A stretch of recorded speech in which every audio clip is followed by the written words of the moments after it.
Hello, fellow followers, and welcome back to FanZcene. This is the Physical Media Show, and I'm glad you're here with us tonight. Tonight with me is Runner and Tom. Welcome, Tom, because I know Runner's not back yet. Yay! We're here. We're alive. Yeah, we didn't have a 4K for you earlier. Sorry about that, but yes. We're here. Yes, we're here. It wasn't a whole lot of 4K new release news lately. No, we kind of got some last minute news today. Yeah, it was like, well, actually it came out yesterday, but I didn't think it was important enough to do a show for Fatal Attraction and Decent Proposal. Yeah. I mean, they're good movies, but they're not something you could spend about an hour talking about. Exactly, but we did get a rumor for Raw Deal, so that did kind of perk up things a little bit, and then also the individual releases of Star Trek 5 and 6, and I'm curious what else we'll get as far as any kind of double box set of those, since the first 4 had already come out. I'm kind of pissed because now I want the other covers. I know. Did you see all the they got all the classic covers on? I know. I'm like, you dirty bastards, but maybe I can print them out. On your 4K, because I haven't got the 4K box set yet, but would this Wrath of Khan come with the director's cut on that set? Yeah, it's on the same disc. Yeah. Okay, so I didn't know. That might come up later tonight, just to be honest with you guys. So. Not the 4K, because I don't have the 4K yet, but I was kind of waiting. To be honest, I kind of had a suspicion they were going to release each one separately on 4K, so I kind of passed on the box set and figured I'll just pick them up like that. Of all the ones I've met in my life, his was the most human. We did get a little bit of Scream news, though, for some fucking reason. Oh, did we? I did not hear any of the Scream stuff. Scream 6 was officially announced, and it looks like it's going to be in the city.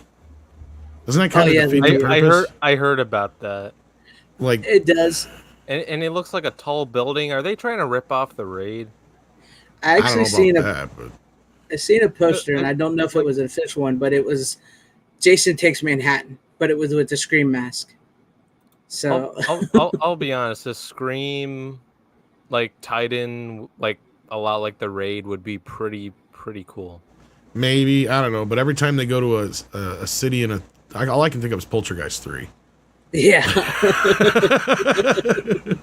I don't hate Poltergeist 3, but it also reminds me of the new Evil Dead movie coming out. Oh, that's right. Yeah. Yeah. Evil Dead Rise, I think. But yes, Dan Black writes Scream Stream. It's gotta happen. And we also got a look at what the possible Halloween resurrection, as we had predicted. And I'm starting to believe these, because this looks just as shitty as the other art we got. That does look like the other. Oh man. Oh, that looks like. Oh, that's the worst. I'm sorry. And as I predicted, they would get the next 3 probably in the series at least. I'm not sure what the situation is with Rob Zombies, but because I know Miramax still technically owns the rights, but Weinstein's released the remakes, and it was under their own company, so it's kind of a. I wonder if Paramount owns the Rob Zombie ones.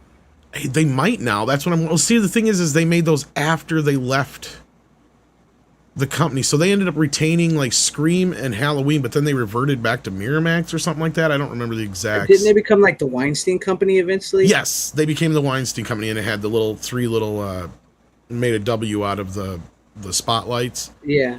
And so they released the Rob Zombie ones and Scream 4, but obviously Paramount, now owning Miramax, owns the rights, and Dimension owns the rights to Scream. And we know that Universal ended up, through Miramax, getting the rights to do Halloween via Blumhouse. Right. So I don't know. The rights are under so many different fucking houses. It's speaking crazy. of Blumhouse and rights, he wants to do a Freddy Krueger movie, and he thinks he can get Robert Englund back. Interestingly enough, about a year ago, Legendary was they had bought the rights to Texas Chainsaw Massacre, and since they had a working relationship with Warner, they were trying to work out some kind of a monster universe with Freddy, Jason, Leatherface, and I think they were even looking at trying to get Pinhead and all that kind of stuff like that. Yeah, but it just never kind of came to fruition at that time, and what came of it was just that Netflix Texas Chainsaw remake. Yeah, but if you remember, we were supposed to get a TV series of Texas Chainsaw that was kind of supposed to start setting all that shit up. Yeah.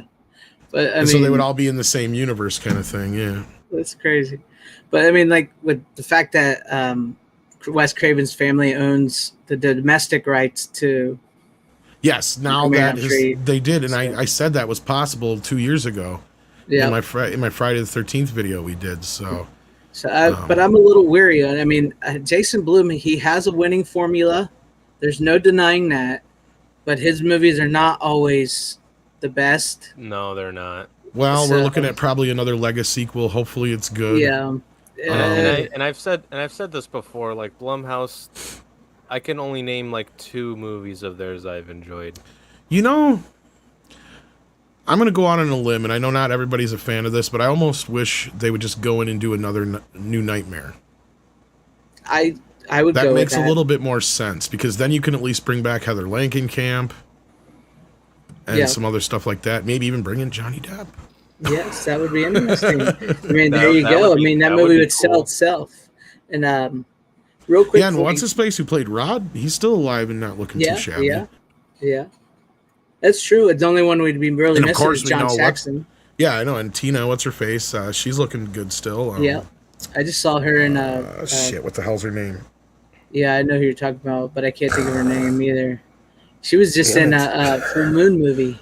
Yeah, well, she's also, she looks good. What the fuck is her name? She's in Better Off Dead, and what the hell is it? I know, I can't think of her name either. She's the damn star of the movie. She gets top billing too, and I can't even think of her fucking name. I know. What is her name? Let me look her up real quick. Shit, that's like I'm like drawing a blank here. I'm like, what?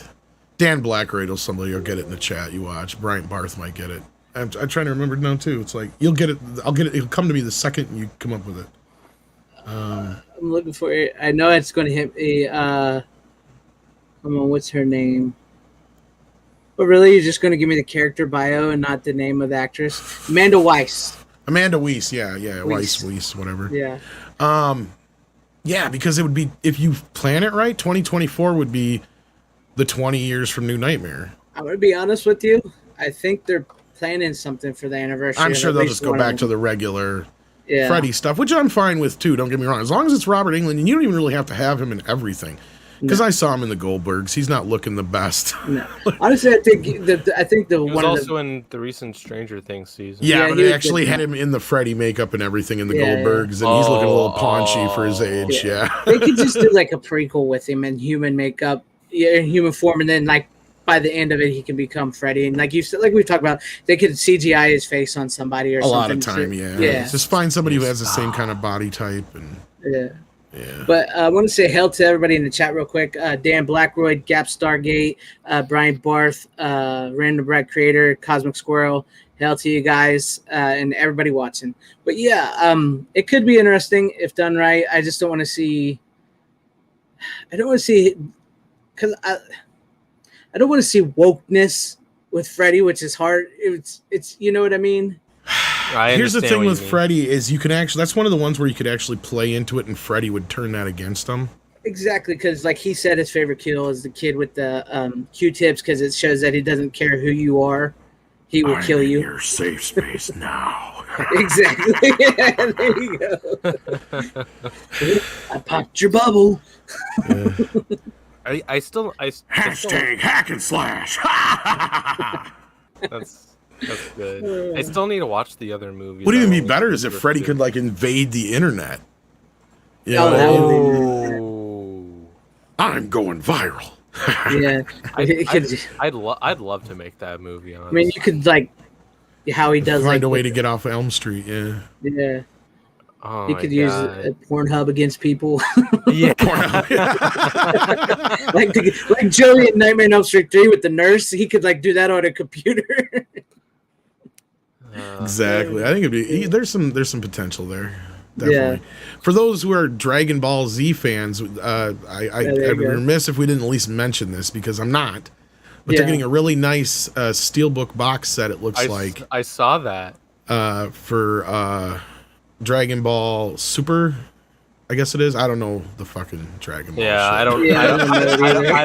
I don't know about that either. Here, I'll show y'all. If it's one you want, here you go. I know Dragon Ball Z. If I was a fan, that looks pretty nice. I mean, that does look cool. That does look pretty cool. It's Dragon Ball Super, so there you go. Yeah, all I know is like Dragon Ball Z is all I know. Yeah, I don't know this stuff, but I don't know jack shit, but I know some of my friends like it. I don't know about Super. I don't know what the difference is, but I don't know. Yeah, I don't know about the marketing wise part. I mean, Blumhouse is an odd duck. It does a lot of what Full Moon and New Line and Dimension used to do back in the day. Yeah. And I really hated the first 2018 Halloween, but then I came around to it. And I love Halloween Kills for all the wrong reasons. I see we're opposite on that. and then you turn around and you've got them doing a new Exorcist, I think, trilogy. Oh, yeah. And instead of bringing back Linda Blair, they bring back what's-her-face, the mom. Ellen and I'm Bernstein. just like, Ellen Bernstein. I'm like, what? She's like 90. Yeah. Like, what the fuck is she going to do? Exactly. That's what Jason Blum said, because they interviewed, the Black Phone just debuted, and that's what the whole Freddy thing started, was because he's like, I got Ellen Bernstein back, and she's like 85. He's only 75. That's young. I can get anybody back. Who cares about Ellen Bernstein? We want Linda Blair. Yeah, you want Linda Blair. You don't want Ellen Bernstein. Exactly. So, sure, give her a cameo. We don't care. But like you just said, she's 80-some years old. What the fuck is she going to do? Yeah. Probably...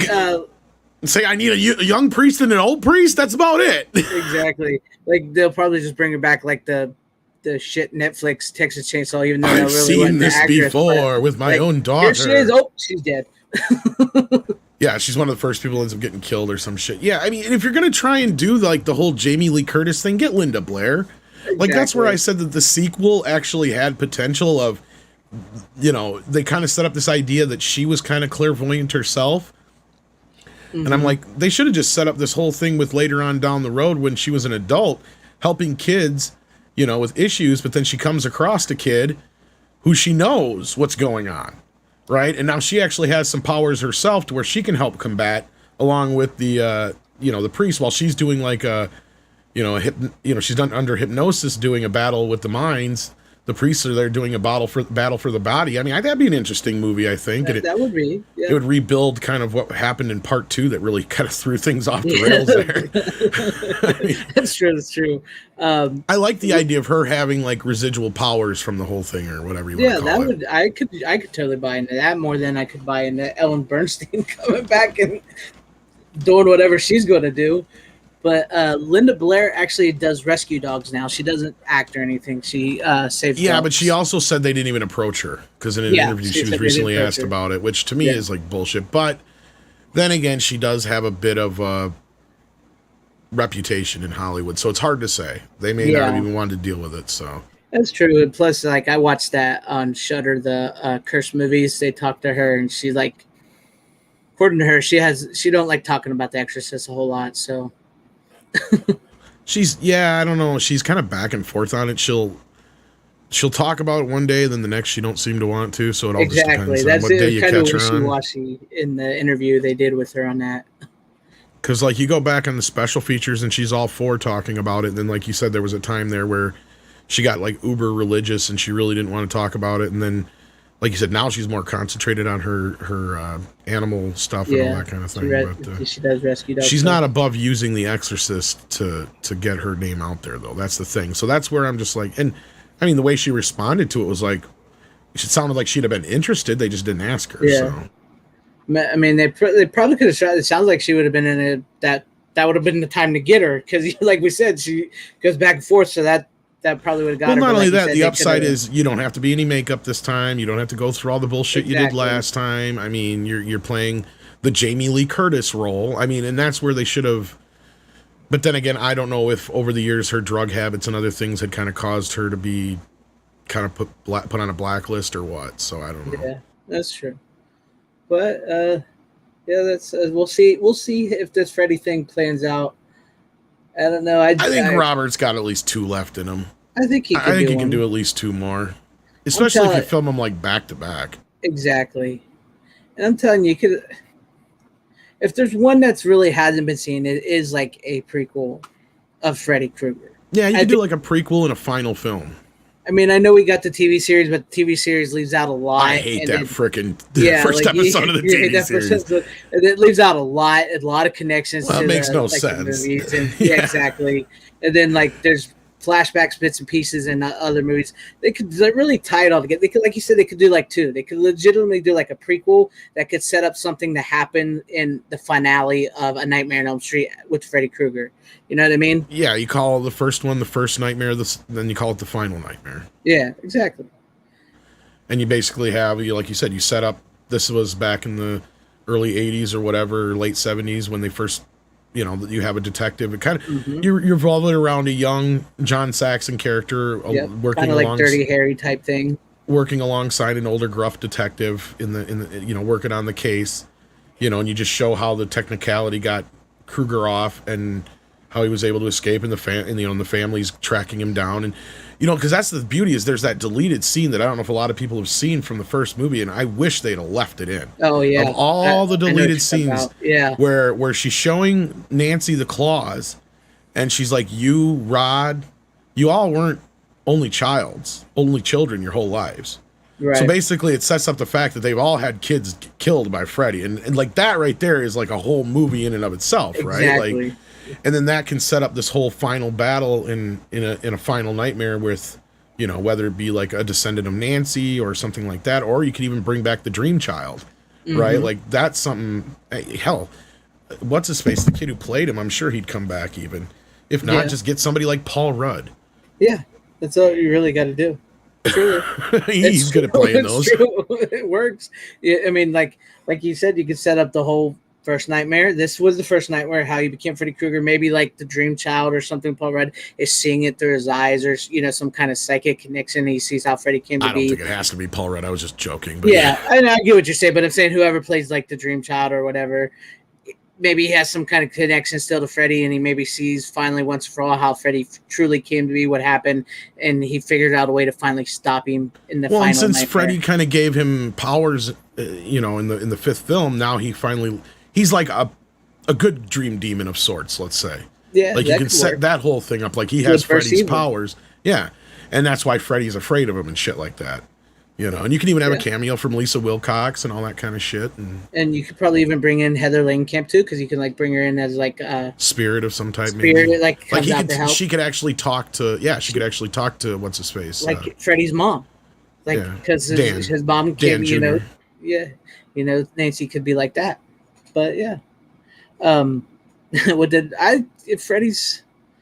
you think of Freddy's Revenge? It's all right. Not bad. Has some interesting ideas. Yeah. It falls apart in the third act. Mm-hmm. The first two acts are amazing, though. I mean, as far as like trying to do something different with the whole idea. Like that's when I'll give him credit. Yeah, I mean, I love some of the visuals in it. It's got some of the best Freddy makeup. I love that the claws come right out of his fingers instead of it being the actual glove all the time.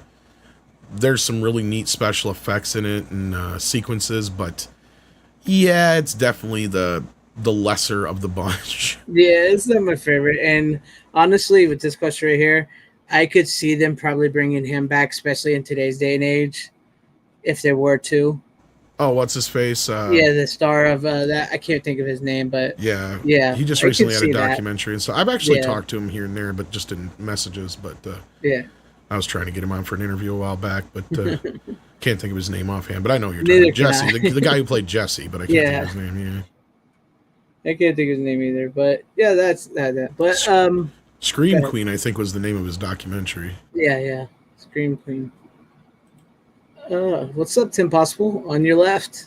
It's funny though, because you hear him and like the writer, and they all knew exactly what they were doing in that script. Like they flat out admit that they knew what they were up to. Yeah. But then I talked to Jack Shoulder and Robert Shea, and they're both like, we had no fucking clue.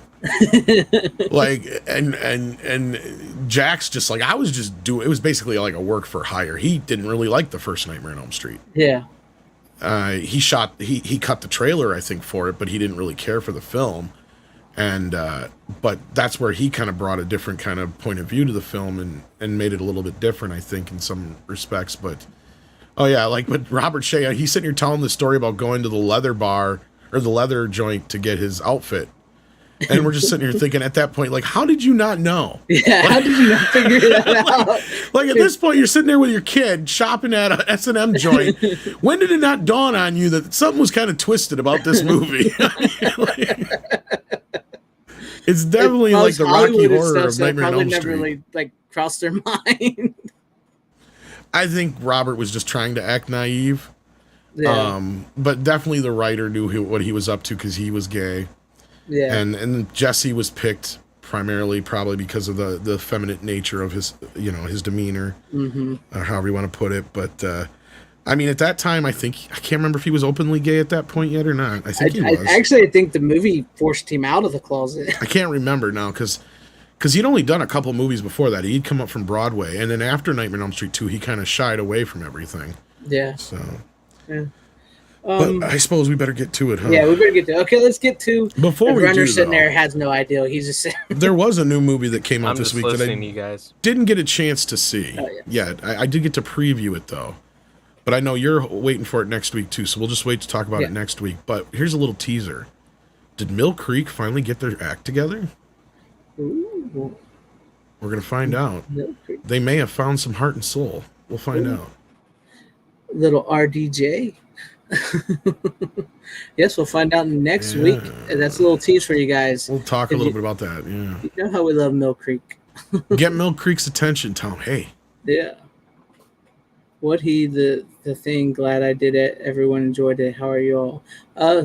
What's up, dearest? You saw the thing? That's pretty cool. I heard they fucked that up. Yeah, I heard what's his name was really pissed about it. I did saw Skinwalkers. that too. What's his name? The director. And Critters too. Critters. I can't remember, but he was like really pissed about it. I've been trying to get him for an interview for a while. Mick Garris. Mick Garris, yeah. But he does his own podcast, so he's very kind of about doing interviews.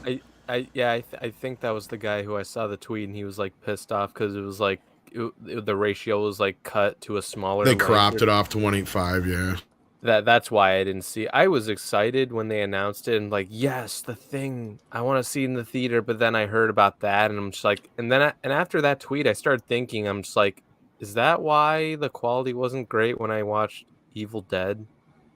Like I've heard some complaints about Fathom events, so. Yeah, so that was the only one I went to. Well, I've heard they actually stream those, believe it or not. Yeah, I heard it. And I heard that's part of the problem. Yeah, because normally the way these work, because I talked to a lady who owned a theater once about all this stuff, and she said they get the files, they come in over the internet, right? Mm-hmm. And then they have to have a key to access it. So like the studios know every time you show the movie, and all that kind of. So it's all kind of. You got to put it on a schedule, because she was griping that when she had to move it from a movie from one theater to the other, because like if it's a new movie they require a certain amount of seating. So like that week she was getting a new movie, so she was griping because she said it's going to take me twice as long as the movie to move the file from one theater to the other. Because it was like 4-hour deal to move it. She said it's fucking That's stupid. Crazy. But like and they have some control over it, like they can rewind and pause and do certain things, but like like other than that, they're a lot more heavily controlled than they used to be, which kind of sucks, because I used to own like I used to know the guy who used to own this older theater, and he'd run us movies sometimes if he was like we'd get in there late and the movie was almost over, he'd run it again for us or something like that, but that was way back in the day, and he had nothing else to do, and he was going to be cleaning anyway for 2 hours, so as long as we weren't making a mess in the midst of it all, he didn't give a shit. It was just a couple of us guys in the theater. But, like I remember seeing a couple movies like that. That Thing You Do was when I remember we came in late, and he's like, I'll run it again. I don't care. He's that's cool. Yeah, well, at least back then they could like just re-spool it and. Yeah, it took him like 10 minutes to rewind it or whatever it was, 15 minutes, and then like he's got to wind it back up. But yeah. So what you think about it, Darius? Let us know in the comments. But we'll get to this specialties. Like I said, maybe we'll have some good news about Mill Creek next week. But Runner, what do you got for us first? All right, so my first pick, I actually watched. He picked his nose. I knew it. Yeah, I totally did. No, I'm kidding. We know. I watched this, I think, a few weeks ago. I believe, I watched this for the first time. It's this is the third cut of this movie that has been released, but I bought it around like Black Friday, I think. It's a steelbook. It's a movie by Francis Ford Coppola, and that is Apocalypse Now, the final cut. I love the smell of napalm in the morning. Yep. And which one did you grab? The final. Oh, the steelbook. It's just got the final cut, and that's it in it. Yeah. Or is it like a 3 or 4 disc set? What is it? No, it's just the final cut. Oh, bummer.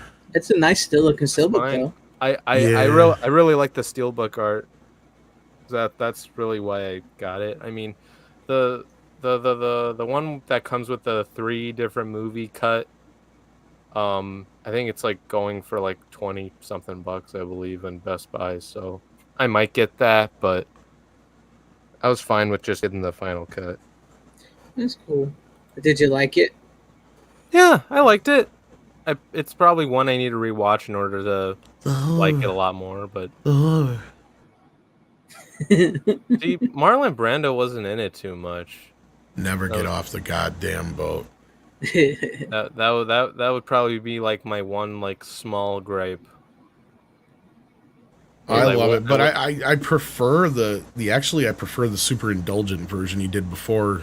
I like Ray-Do. Yeah, I like Ray-Do. Yeah, Brandon Brad says Ray-Do.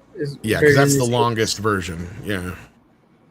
Okay. Isn't Valerie Perrine in that movie? The version you have there is not bad, but that version is Francis like looked back at Ray-Do and he's like, yeah, maybe it was a little too indulgent, so he cut back on like I think 10 minutes. So it's just a little tightened up version of Ray-Do, basically. Yeah, he said that like because I watched the introduction he did before I watched the movie, and he basically said like, yeah, like this is like his preferred version of it. Like he's like, you know, we did the theatrical cut, which was like 2 hours and 40 something minutes, and then and then he said like, you know, but we shot a ton of other stuff, so they just put all that in Redo, and then he said like he cut some of it out to, you know, make it seem like, okay, this is like really what I prefer. Yeah, it's kind of like with Coda, and I feel the same way about both. I prefer his extended version, not his final version, which would be Coda on the Godfather side of things. Okay. But I mean, it's a fine version. Don't get me wrong. I mean, as far as that goes, I was just curious because like the version I have is like a 5-disc set, and it has the theatrical, the Ray-Do version, and the final cut all on 4K. But that's not a steelbook though, right? No, it was just a regular release. It's the one with the shot of Martin Sheen coming out of the lake, right? Yes. And see, this is the one that I think on the making of where he talks about where this one didn't get the kind of treatment he was hoping for because they couldn't find the original negative anymore, I guess. Or the original negative was lost or destroyed. So, like, this one isn't as good a quality as some of his other releases, but it still looks amazing. But I can't recommend it enough, especially if you can get that 5-disc version of it. It's worth it. And actually, that one's priced pretty good usually. Yeah, that's what I was saying. Like it's priced like around like $20, I believe, at Best Buy. But yeah, that's the only real difference is that's just basically the tightened up version of the Ray-Do cut. Yeah. It's definitely, I like the steelbook. It looks nice. Steelbook's cool. Yeah, it did look good. Brian Bartz wants to know your guys' thoughts on Robert Duvall in Apocalypse. I love the smell of napalm in the morning. Probably one of his most memorable roles, really. I don't know a lot of the cast members in that movie, to be honest with you. He's the one who said the line I just said. Well, I understand that. I'm not familiar with him in general. Well, you're not familiar with Robert Duvall? Robert Duvall? He was in Godfather 1 and 2, and yeah, he's still acting, actually. Yeah. A lot of westerns, and the other one I liked that he was in was Secondhand Lions with. I should have brought that on. I have that on Blu-ray. Mike O'Kane and Forrest Gump Jr. And he does a Texas accent in that movie. Yeah. And all of a sudden I got Australian. That is a really good when he tries to do that shit. I know. It's actually not that bad of an accent. Nah, like occasionally it's his Michael Caine. Yeah, he's in Days of Thunder too. I forgot about that. Yeah, Brad. Yeah. I bought Days of Thunder on 4K. He plays So the racing coach guy in Days of Thunder. Yeah. He is getting ready for Megalopolis. Yeah. So Yeah. It's got Zendaya in it. Yeah, I'm interested in Megapolis, but yeah, I did hear Zendaya's in it, which I was kind of surprised by. I was like, Francis Ford. I wish he's gonna be a Francis Ford Coppola movie. I wish he would make Godfather 4 before he goes too. You think he ever will? No. But I think there's one in there with you have Andy Garcia, who is now the Godfather, and his son Leonardo DiCaprio is the Michael character basically. But he's a lot like Sonny and Michael. Mixed kind of thing. And then maybe you have another brother or sister in there too. Yeah, I could see that. Cool. Yeah, I think that's the best way to go about it anyway. Yeah. The next generation, into the 80s and 90s. I'm really surprised that he hasn't at least attempted. That seems like it could be. That was kind of his idea for a while, but I think it just kind of went away. But that was pretty much what he was talking about doing, was bringing back Andy Garcia, and he was dead set on having Leo as the next generation. I'll be honest. If he does a Godfather 4, I think that would be pretty big. Yeah. If it call it Godfather Legacy. Yeah. There you go. Yeah, I'd be down with that. Yeah. But what do you got for us, Tom? What's your first pick of the night? The pick of the night. Yeah. I got a sports movie here. All right. Any St. Louis Rams fans out there? No. I picked up American Underdog because the 4K was finally on sale. Not too bad. It's a Kurt Warner story. It feels very TV movie-esque, let's be real. But it's not a bad movie. I mean, the guy who plays Shazam is in it, Zachary Levi. And Anna Paquin's pretty good in it, too. From what I gathered, it's fairly, not like 100% accurate, but fairly accurate. So the movie itself is not so much about football as it is Kurt's struggle with his family to getting to that point, right? Like the when he finally gets to, like, not to spoil anything, but like the when he finally gets to the big leagues and all that shit, or the NFL or however you want to put it, that shit ain't till the last quarter of the movie. Like most of this is about him first trying, failing. Then he meets Anna Paquin, and then a large portion of it is just, it's more of a kind of a meet cute, them building their relationship kind of thing. And the movie's not great overall, but I'm a sucker for, like kids who are in need and good dad stories, and that's what this is. Right. Well, I mean, I remember watching Kurt Warner play football myself, so I know what kind of guy he was, Yeah. And, so yeah, like if you're somebody who wants a feel-good movie, this is definitely the kind of movie you can watch with your dad. Like your dad's going to kind of like this is, if you have an older father kind of thing, especially a spiritual, like if you live in a spiritual family where you're very Catholic or Christian or anything like that, even though I think he's a Protestant or something like that, preacher or whatever now, or whatever it is, or whatever it is, Presbyterian, I can't remember. But yeah, I mean, they get into a little bit of that, but it doesn't hit you over the head with it, right? It's not a constant thing. Like, there's one bit early on where he talks to her because she brings up something about religion or faith, and he's like, that's a big deal to you, huh? So it kind of sets up the idea that he didn't really get into this stuff until a little bit later. But then again, that's not like the overarching story here. The big story is their relationship, them staying together through adversity, and at every turn that things could have gone, in these kind of movies, whether it's a rock and roll film or a sports movie or whatever, usually where the first girl goes away and then that's, because the person gets famous. No, it's a little different in that respect. So I like that it's a sweet film. It's very sweet natured. It is only PG. So again, like, it's a movie you can watch with your folks. It didn't do the greatest at the box office, but I did hear it was a really good movie, though. Yeah, if you can get past kind of the Hallmarky aspect of it, then yeah. Yeah. So, yeah, I've been meaning to see that. I know my brother saw it and said it was really good, so. I wouldn't really call it Rocky with football, dearest. I know from my explanation you could get that out of it. Right. But it's more of, Do you remember that movie with Mark Wahlberg that came out a few years ago where he was the older football player? I can't remember. Oh, yeah, Invincible. Invincible, yeah. I like that one. It's kind of more along those lines. So if you liked that, you'll probably like this. It's very much in that kind of a vein. I've been meaning to check it out because, like I said, like you're the second person to tell me, like, because my brother said it was pretty good. He liked it, and I've heard good things about it. So. Oh yeah, it's definitely a great date movie. Random Brad, definitely one of those. There's something there for both men and women to enjoy. So, has a great love story, but also you got the football aspect of it, and Dennis Quaid is great in it, and yeah, it's pretty good. That's pretty cool. I'll check it out. Not great, but like about 7 out of 10, I'd give it. Yeah. I mean, it's rewatchability, right?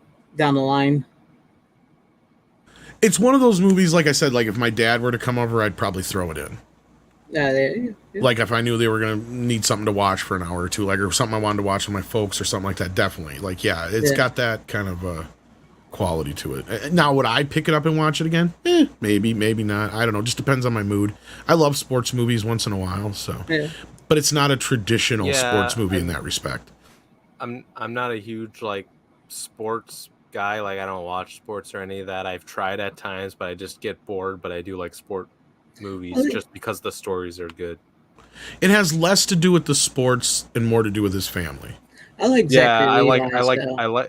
I like that. What's up, Greg? I said I like Zachary Levi, so I liked him as Chuck, and thought the first Shazam was all right. Not so sure. Yeah, he's really charming in this, as far as that goes. Like he's really. I mean, I don't know. As far as compared to the real Kurt Warner, yeah. But I mean, as far as him playing the role, he does fine. Like he's very good in it, and very likable, good old boy type. He does a great job in that respect. Yeah. The football pads are bigger than Marky Mark. Actually, that's in the movie. He kind of changes the football pads to lighter ones. So yeah, in Invincible. But yeah, I'll check that out because I've been meaning to check that one out. That's pretty cool, and it was on sale finally. It was. I think it went back up. No, I think I got it for because this is one of the ones that Lionsgate's been real with their 4Ks lately.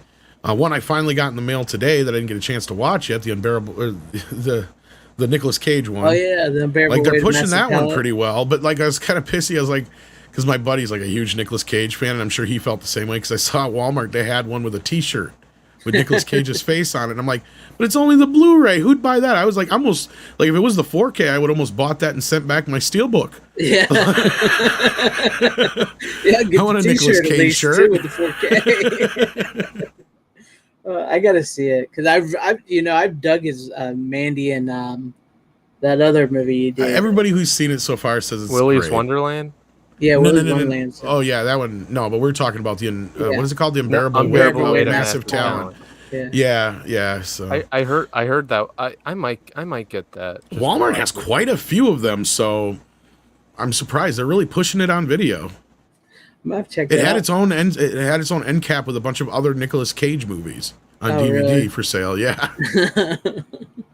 But of course they're all Lionsgate films. But of course, yeah. Like Bangkok Dangerously and Knowing or whatever the hell that one was. Oh, that movie sucked. Yeah, I know. It's always bad movies. It's like, oh, no. It was the better Nicolas Cage ones. So, all right. What do you got first, Greg? I'll keep it on the sort of the sweet movie type thing like you brought up. I did talk about this a little bit last week. I don't think I've ever brought this on here before, but that would be the Peanut Butter Falcon. I'm not sure if I ever did. You brought it up, but you didn't bring it on. Yeah, I remember talking about it. I have not seen that anywhere to buy it, believe it or not. It's not Yeah, you could be lucky to get the slipcover too if you find it. I suppose now, yeah. Not that I'm not worried about that one. Yeah. It's actually a really good, charming movie. And, it's much like you were talking about, like the Kurt Warner movie. It's just like a sweet movie. It's got a really great cast. I mean, it stars Shia LaBeouf, Dakota Johnson, and Zach Gotteshagen, who plays the kid. With and this is that wrestling one, right? Yeah. And it's got Bruce Dern. It's got Thomas Hayden Church, the Sandman. Essentially, it is this kid who has no family, and he's living in an old folks' home. And Bruce Dern's his roommate, and the kid wants he wants to be a wrestler. And they're going to send the kid away because they can't keep him at an old folks home. So he runs. Bruce Dern helps him run away, and he runs away to become a wrestler. And so the woman, Dakota Johnson, who runs the nursing home, goes after him because she's made really good friends with him. And so along the way, he meets Shia LaBeouf, who's running from Thomas Hayden Church and what's his name? Let me see his name here. I can't. John Hawkes. John Hawkes, if you know him, he's from Deadwood and stuff. Because they're like fishermen, and he burned up their stuff, so they're chasing him. And so they hook up, and then all three of the main cast get together. And it's kind of like the movie says, it's kind of like a Mark Twain, a modern day Mark Twain story. So basically, they're traveling together down the river, trying to get away from their past. All three of them, just kind of get away from the past. The message of the movie is, sometimes you may mess up in life, and you may not have a family, but you can find your family. Essentially, so it's not a bad movie. It's got a great thing. Jake the Snake Roberts makes an appearance in it. So if you're an old 80s fan, wrestling fan, there you go. So, but it's really not a bad movie. It's funny. It's great. It's one of Shia LaBeouf's better movie roles. So, if you're just looking for something really sweet to maybe piggyback off of Tom's Kurt Warner movie, check out the Peanut Butter Falcon. It's not a bad movie. I'd give it an 8. So there you go. I heard it was good, and it's a movie I need to watch. But I think I've said this before. Shia LaBeouf's not a bad actor. He's actually good if he's given a good script. If it's a shit movie like Crystal Skull, then he's not good. But but if you watch him in Fury, he's great in that. Yeah, I've heard that one. But if you're just looking for and there's no messaging in this. This is not like a woke movie or anything. If you're just looking for good, old-fashioned Americana type movie, can't go wrong with that movie. It's one of the better movies that come out in the 2000s, the mid 2000s. So I'd check it out if you want. So great cast. There you guys go. Didn't it come out around 2019 or something? Let me check here. Yeah, 2019. Because I've heard some people say it was the best film they've seen to come out that year. Yeah, it's. I mean, like I said, it's if you're looking just for a movie, just like an old Americana type, old school type movie, this movie is for you, because there's no messaging whatsoever other than find your family. Your family doesn't have to be the people you're born with. You can make your own family regardless of what you've done in your past. So actually, that's a very big jumping off. It's very similar to the American Underdog because, like I said, that's kind of the big whole thing is, Anna Paquin's character keeps pushing him away because she's used to men, freaking out the moment they realize she has kids. And not only that, that her son is blind. Right. There you go. So that's a big part of the story is him trying to prove to her that he's not going anywhere kind of thing. But yeah. In this movie, Shia LaBeouf is trying to prove to Dakota Fanning he just because he has this disability, it doesn't mean you got to treat him the way you're treating him. That's basically she's the Kurt Warner. She's like the Kurt Warner of the movie, and then they kind of just form this family bond. So sounds good. Yeah, I've been wanting to see that one. It's just one I never came across. But it's when you do come across it and you've got time, it's worth a good watch. It's it's a nice little film. But there you go. Yeah. So what do you got for us, Runner? Yes. All right. So this one is a Scream Factory 4K that I found at my Best Buy. Fuck your Best Buy. I was waiting for that. I was waiting for that. I was just waiting there to see if Greg was gonna say anything, and he did. Didn't expect him to be that loud, though. I'll say that. I was coughing. I don't know what you're talking about. My Best Buy's up. What is it? Yeah, it's I don't know how to give this an introduction. I've only seen this once. I like it. I don't know if I'm curious to see. I think Greg likes this movie. It's Candyman. Yeah, I like Candyman. Yeah, I picked that one up too. I just watched the first 10-15 minutes to see how it looked. I don't know the difference because I only saw it once on my 4K. No, it looks pretty good. Looks pretty good. Okay. Yeah, I haven't got the 4K, but I got it. I know. I think that was like one that's been like released on 4K and other like boutique titles, I believe, and then like Shout. I think Arrow did it in the UK. I think. Yeah, like I covered that movie. Like there was like 5 4K releases. Yeah. Of that movie. Yeah, I was gonna say there was. Like I was pissed because I went and bought the Shout Factory one because they said it was going on a print, and I knew I should have known better. When they're selling it for like $10. No, the regular one. No, the regular one I got, and then like literally like 2 weeks after I bought it, they announced the 4K one was coming. But that's all right, whatever. I still got the other one in plastic, so I could probably sell it if I wanted to. Yeah, but it's a good movie. I like the first Candyman. It's a good freaking turn. Yeah, Tony Todd is legit scary in that movie. It's got a good story. Yeah, Tony Todd is really good in that. Yeah, he's a good actor. I think he's a good actor, Brian Barth. And Tony Todd is gonna voice Venom in the new Spider-Man 2, the PlayStation game. Well, he voices him in the movie. I was gonna say, yeah, don't he doesn't voice him in the Venom movie? He did in the second one. I don't know about the first one though. I think he did it. I thought it was Tom Hardy. No, I think Tom Hardy did it in the first one, but in the second one they actually have Tony doing the voice of Venom. Really? Because he had a lot more lines. Yeah. And you can totally tell it's him in the second one. I don't remember that because I just remember he was announced to voice Venom in the Spider-Man 2. No, he's Venom now in the movie too. Yep. Yeah, that's what I thought. I thought I heard that myself. Yep. So. I didn't know that. I think you're right, Greg, that they did have Tom Hardy do the voice in the first one, but in the second one they had Tony Todd do it. Yeah. Who can make the sun shine? Yeah, the part where he's making breakfast, you can totally tell it's Tony Todd. Oh yeah. Yeah, now you think about it, yeah. But yeah, like I thought that's what I heard. He was the voice now. But and I love pulling out a Candyman when everybody's like, "A movie that's so racist and they've never been to birth." And it's like, have you ever seen the Candyman? Fuck you talking about?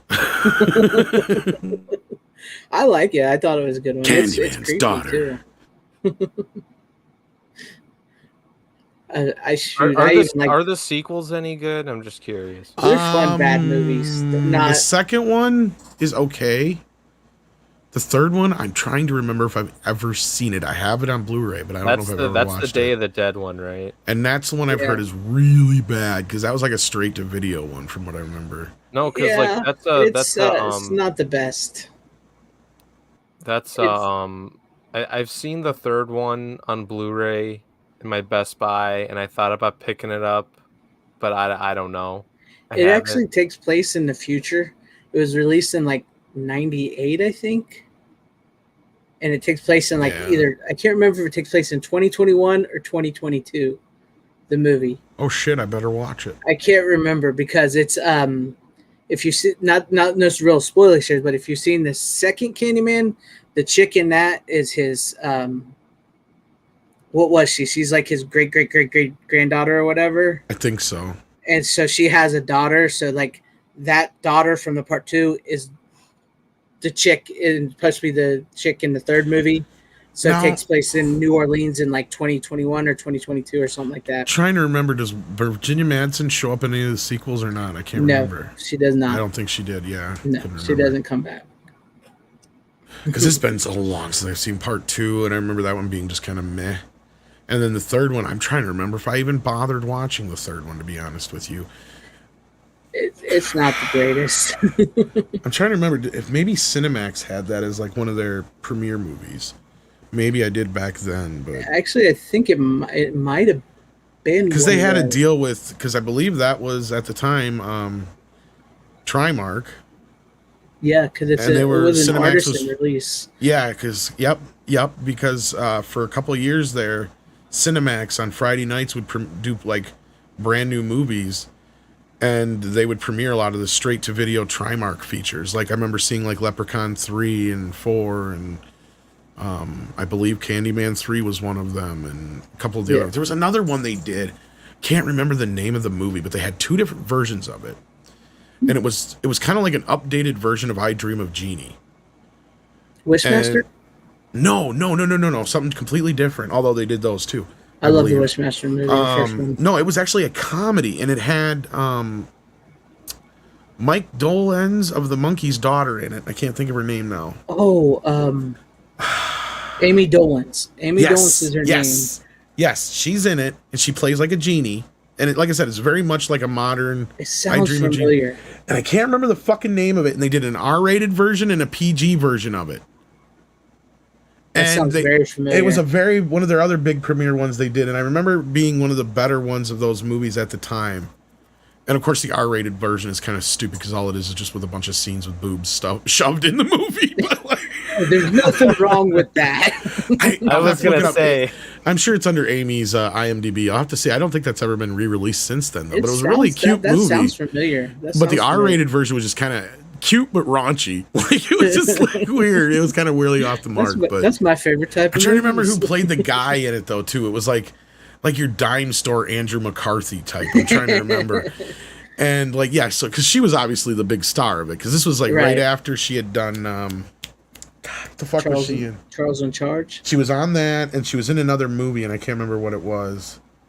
And it was right off of all that. So it was like, that was what they were building up with the whole thing on Cinemax. But that was another one of them. And then so was Pinocchio's Revenge. So was Rumpelstiltskin. Oh, those are bad movies. Fuck, there was a bunch of them there for a while that they, like, every Friday night I was taping them bastards. Because I remember. Yeah, I used to do that. And I like this. Oh, Trimark. Oh, Trimark. I missed the Trimark thing. I do too. You use that for one of your... I was going to say that's my intro music. The Trimark is my intro music on my videos. I was going to say, because, like, yeah, that always gives me a little smile. Yeah, that's why I use it. I mean, Stoned Age was another one of their big ones. Oh, yeah, I remember that movie. And isn't that one? I think I heard some rumors that Stoned Age might be getting a release here soon. But don't. I don't remember seeing that, but that would be cool. I just bought a bunch of VHSs, and I plan on doing a video soon. But I got a couple Trimarks in there. Speaking of which. So anyway, Runner, what did you think of Candyman? Oh yeah, I enjoyed it. It was good. It's a good movie. What's up, deleted scene? By the way, Steven. What's up, deleted scenes? But yeah. Did you like it? Yeah, I said I enjoyed it. It's a good movie. I like it. All right. Tom, what do you got for us? Tom? I'm looking this up. I wonder if it's... He's still looking about the Amy Dolenz thing. If anybody finds it, let us know. This is it. Miracle Beach. Miracle Beach. Scotty McKay... played by Dean Cameron. I have no fucking clue who that is. That name. Oh yeah, Pat Morita's in it too. That's the other thing. Yes, he's just an everyday beach bum who used to have it all, and when he finds an attractive genie named Jeannie. Dean Cameron is from Summer School. Is that who that is? Rocky okay, yeah. He's Rockula. Yeah, that's right. He's the one guy. Yes, that's right. Yes. I want to find this movie now. Yes, so do I. I want to find it now too because I think I remember it myself. Yes, Miracle Beach is what it's called. Yes. So they did two different versions of it. It was released by Sony Home Pictures Entertainment on 1992, and that's the last release it's gotten. Or wait, MGM Limited Edition Collection in 2015. Oh, Kino did a Blu-ray in 2016. Bingo. It's $14.99 on Amazon. Let's do it. Dun, dun, dun, dun. Is it the I'm R-rated buying version? that. I don't know. I'm checking it out real quick. You know, this is what happens every goddamn time. It's 50% off right now. Exactly. Perfect. Because I remember this movie actually being a lot better than it had the fucking right to be. Well, they even got Ski School, too. See, it's an hour and 28-minute version. It doesn't say what... it is the R-rated version. Okay. Yeah, because the PG... I don't think there's... See, I'm wondering... I think there was some extra scenes in the PG version, though. I can't remember. I wonder if they'll have both versions on there. Alexis Arquette is in it. Yes. God, so much of this movie is flooding back to me now. Sorry about that. That's okay. Sorry, Runner. I think I'm going to probably be buying that myself. That's fine. I don't care. That's Trimark for you. I love Trimark. They were good, bad shit. Oh, I love... Yeah. I'm still waiting on my freaking... Brain Smasher Blu-ray. I wish they'd get that to me. If when they make it. Yeah, Amy was a hottie. Yes. I don't know what she looks like now, but Well, according to Dearest, she looks good. I'd imagine. There's a Trump film that had Carrot. Oh yeah. Chairman of the board. Chairman of the board. I think that was one of their biggest flops ever. If I remember right. It was one of their most expensive movies ever, and then it was also one of their biggest flops ever. Yeah. It had moments, but it's not good. Well, I remember they were boasting this big thing. It's like, we've got the Carrot Top movie. Like, nobody but you cares. There was this hot moment where Carrot Top was a thing, and that was about it. But yeah. Rand Brett says he swears it's on one of the streaming services. It might be. So, I don't care. I got the Blu-ray ordered. I just ordered it. There you go. I'm waiting. I'm getting some paid to here soon, so I'm going to be buying up some stuff. So. Sorry, Runner. You were saying about Candyman. Continue. No, I mean, I can't speak too much about it. Really, I saw that a few weeks ago too. I didn't watch a whole lot. I just picked like movies. I watched like a few weeks ago that I haven't shown. so yeah, Candyman's decent. I enjoyed it. I think I watched it as soon as I picked it up from Best Buy. Because here's the thing, like I know, like I think like I think it was getting that the 4K was announced. I think around the same time Escape from New York was, and Life Force. But like I had a feeling those titles. I'm like they're probably gonna show up in my Best Buy. I'm not gonna pre-order them now. Which it was announced around the same time as these titles here, and so for anybody that is curious about these titles, I want to bring them up. Cat's Eye, Funhouse, and Dog Soldiers all have been pushed back. Oh, the release dates have all been pushed back because they were like announced at the same time as Life Force, Candyman, and all them, about a couple months from the original release dates. So anybody out there listening who pre-ordered them or curious, those have been pushed back. Did they say what the reason was, or is that not important? I think it has something to do with like special features and disc manufacturing and stuff. Oh, so, okay. Just let anybody know about that if they were into it. But I enjoy the Candyman. You know, I love me 80s and 90s slasher movies. Somebody was actually who was it? One of the YouTubers on here, horror YouTubers, was wanted to know. He was having a conversation. Said, "Do you think Candyman is a slasher movie or a ghost story?" So it felt more like a ghost story to me. Kind of throttles the line. That's what I was thinking. It's like a slasher meets ghost story type movie. Because the Candyman himself falls right into that classic 80s slasher character mold. But the story itself is much more of a ghost story, right? Right. Like, so I can see it kind of... That's what made it, like, weird for me. Like, I like it, but it's like interesting in a weird way, if you know what I mean. I get you. Like, it's a cool concept, I think, but... the Candyman has a great tragic backstory, and I have not seen the Legacy sequel, but... Yeah. Oh, I heard that was bad. Yeah. I've heard it's bad, too, yeah. Yeah, it's bad. Like woke as fuck. Yeah, I've heard that. I hear from, like, the very beginning is, like, they, like, push the message, like, right away. But, Tom, if you're ready for your next pick... yes. And plus, what's his name that plays Candyman in that? Like that dude is literally Todd, the new one. Oh, the new Candyman. Oh, yeah. That guy, like he played fake Morpheus in the new Matrix movie. Like that dude is in literally every fucking new movie now. I swear to fuck, because he played Black Manta in Aquaman. Yeah. But I mean, when you hit popularity, you know. That's they want to. Yeah, I wouldn't everything. I wouldn't even say he's that popular, because, like, I don't know. At least not to me.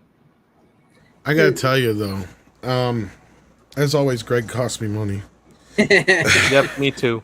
I did get that Mario Brothers disc last week, and it came pretty quickly. So, shout out to the people over at Orbit DVD. They sent out a couple of stickers with it. This one's my favorite here. It's Ernest as Ash. Here, let me blow you up real quick. Yeah, it's hard to see, but it's Ernest P. Worrell's head on Ash. Oh, I love that. Oh, that's cool. I want that. And then we got the classic kind of Medusa Orbit DVD thing. So yeah, so these next two features that I'm showing are from that haul. Although the Mario Brothers is not the one I'm talking about tonight because I didn't really get a chance to check it out too much. But one I did.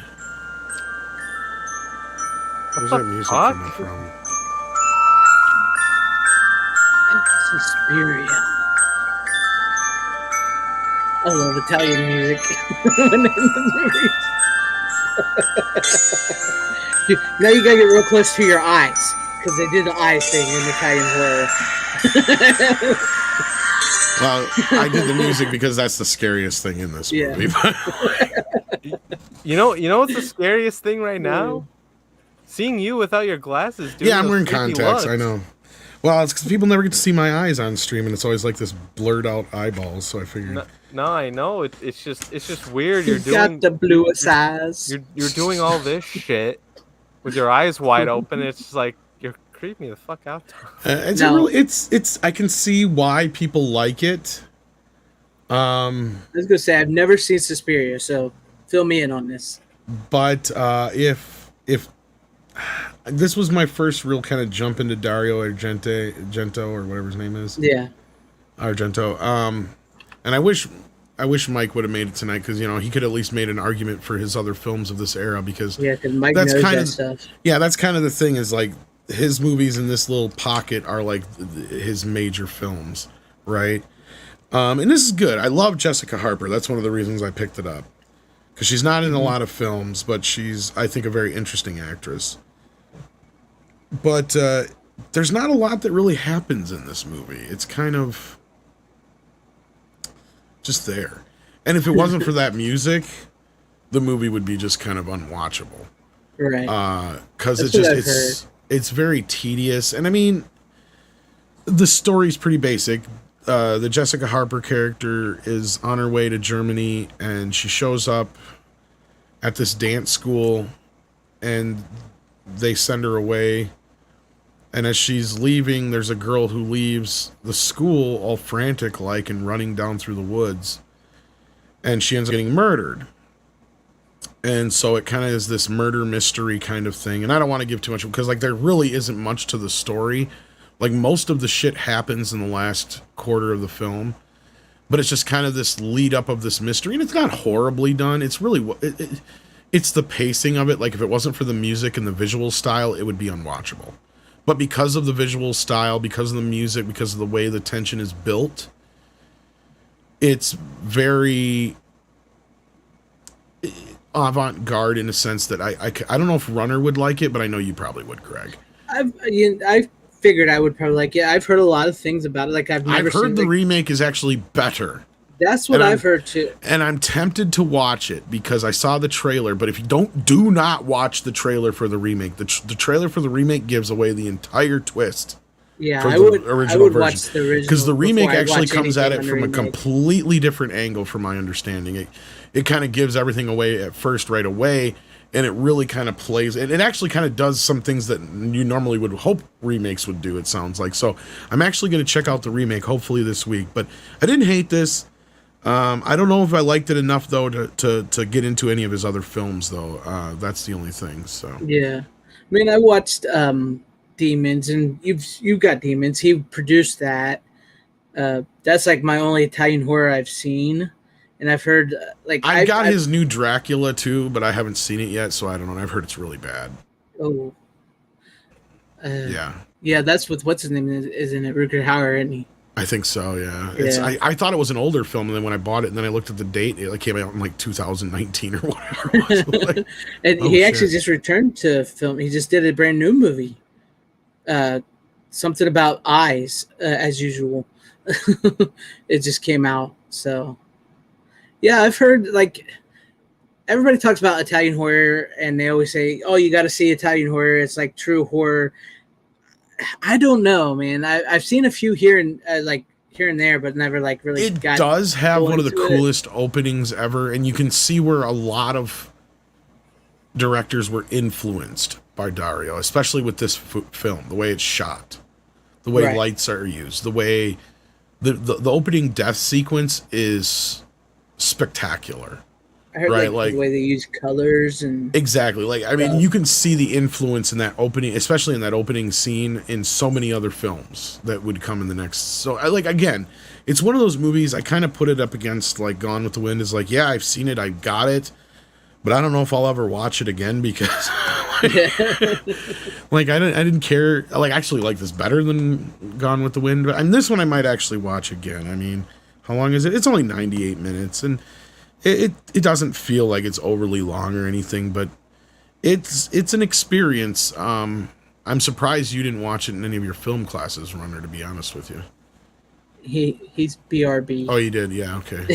So. but I'm actually kind of surprised you'd never seen it, and I'd never seen it before, because it was just one of those movies that was never the easiest to get your hands on, and it always kind of had this kind of aura about it.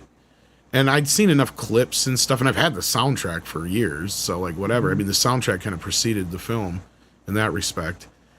But, yeah, like, I could see the soundtrack also getting annoying to some people. Well, I think that's what, like, everything I've ever heard is, like, the soundtracks to Italian films, especially, like, Suspiria, that helps. That's, like, one of the big things. So. Goblin does the soundtrack, but it doesn't sound anything like what they did for Day of the Dead, or Dawn of the Dead. Right. So, yeah, I have to check it out. And you got that one from Orbit too? Yeah, I got this one from Orbit in my haul. Was it pretty cheap? Was it a pretty good deal? It was comparable to Amazon's price. Oh.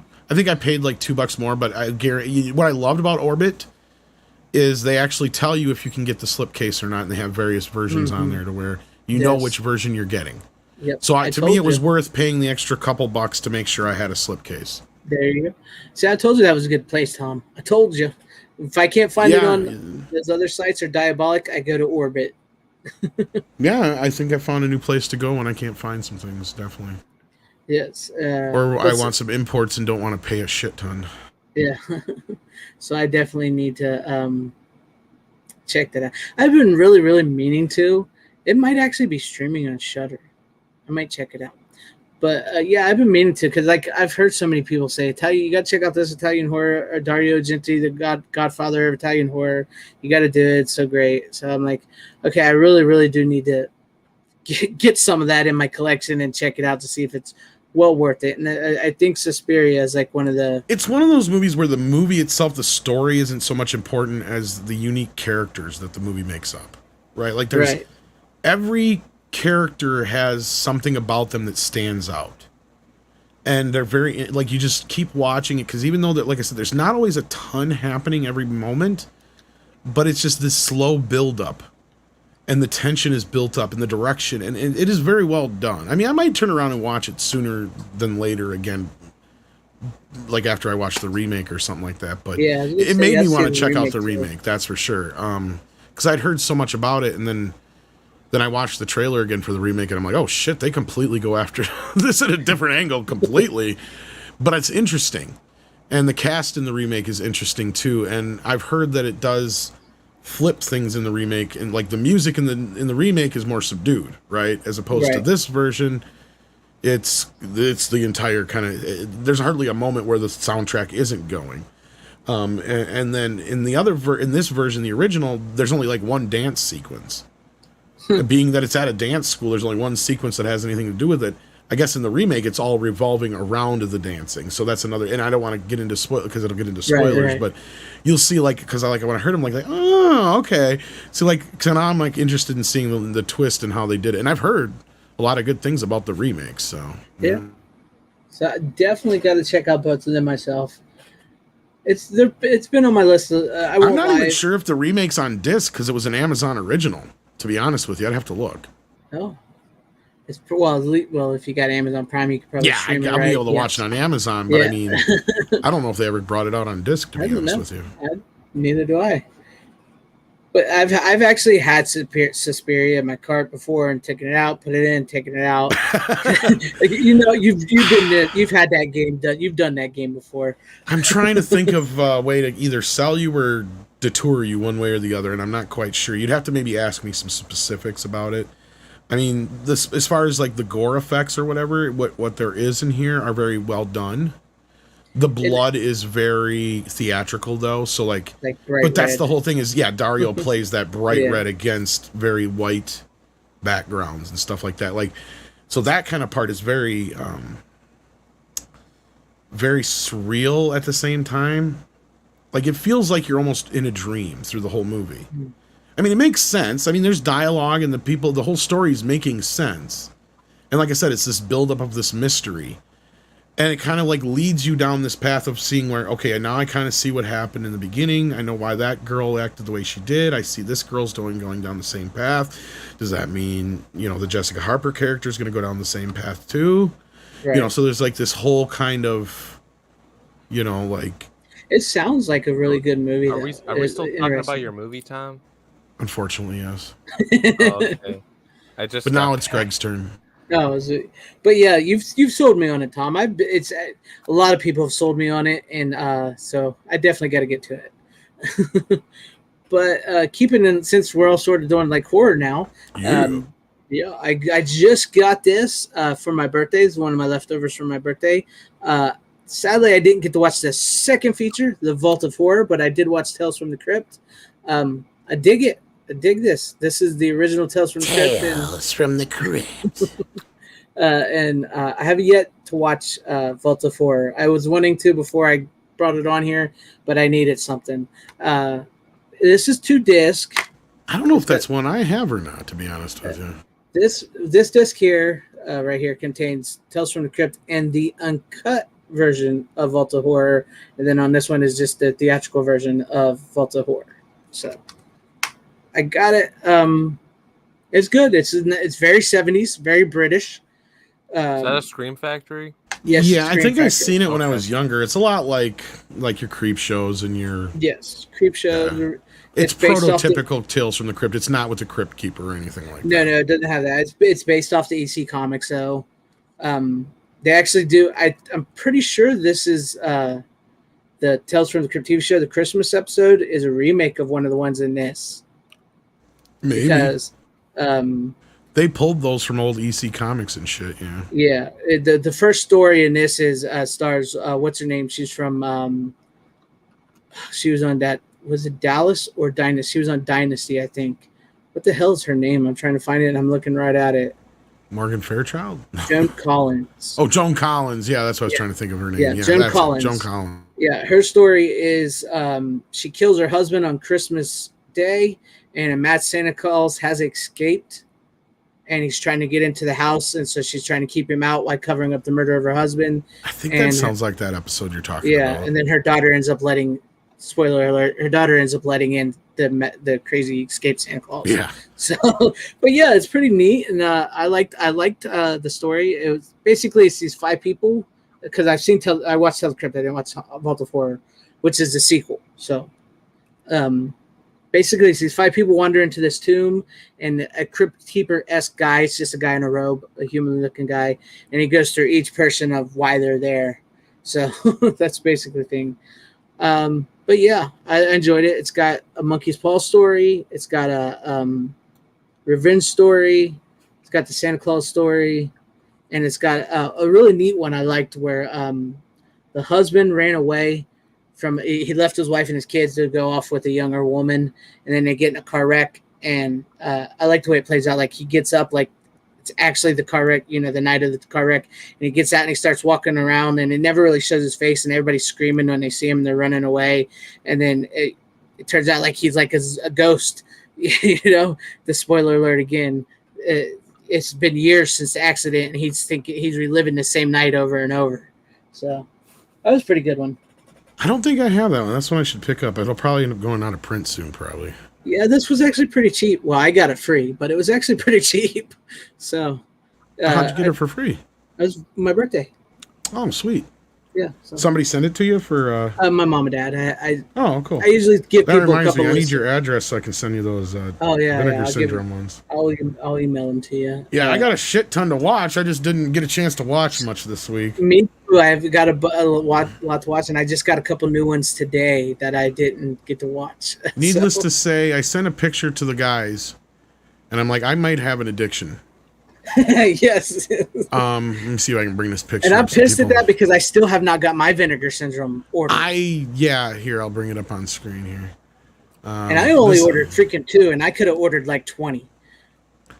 At some point, I must have did a double order. But you're going to be the beneficiary of that. I'll take it, and I'm very appreciative.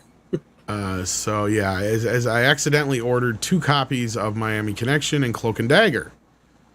I wish I'd ordered 2 copies of Thriller, because that's the one everybody wants their hands on right now.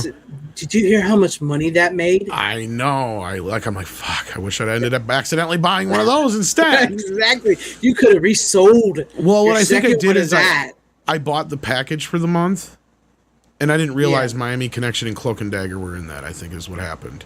So I ended up ordering them separately because I thought, those aren't going to be in that package thing. And, well, happy birthday. Yeah, thank you.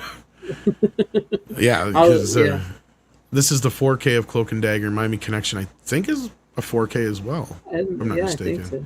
But I appreciate that. 2 Thank 4K you discs. I appreciate. I'll just I need your address. So. Yeah, I'll email it after the show.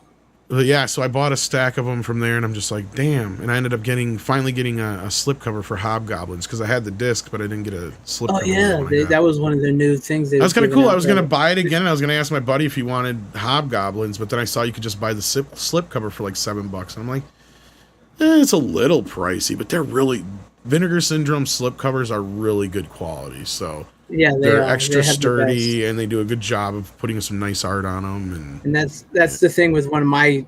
Like I said, I ordered 2, and I got to one of the 2 I ordered too late, and I didn't get the slipcover. Yeah, which sucks. I'm pissed about. But I'm waiting. I have not got any emails, so I'm about to email them and be like, "Hey, where's my damn order? I ordered this like a month ago almost." But I even got like Graduation Day. That's an older one of theirs, and I think I still got a slipcover and everything on it. So I was surprised. So like all the ones I ordered, I got slipcovers on. I think it was that you saw there, except for. The Ninja one, the newer one, the one they dubbed New York Ninja. Oh yeah, the New York Ninja. I didn't get one of those with the slipcover, so that's pretty cool. But yeah, if you've not seen the original Tales from the Crypt, it's not bad. Like I said, it's not really scary at all, and much like the blood. Was it a TV movie or was it actual theatrical? No, it's an actual theatrical movie, but I think it's because like I said, it's very British. It's a British movie.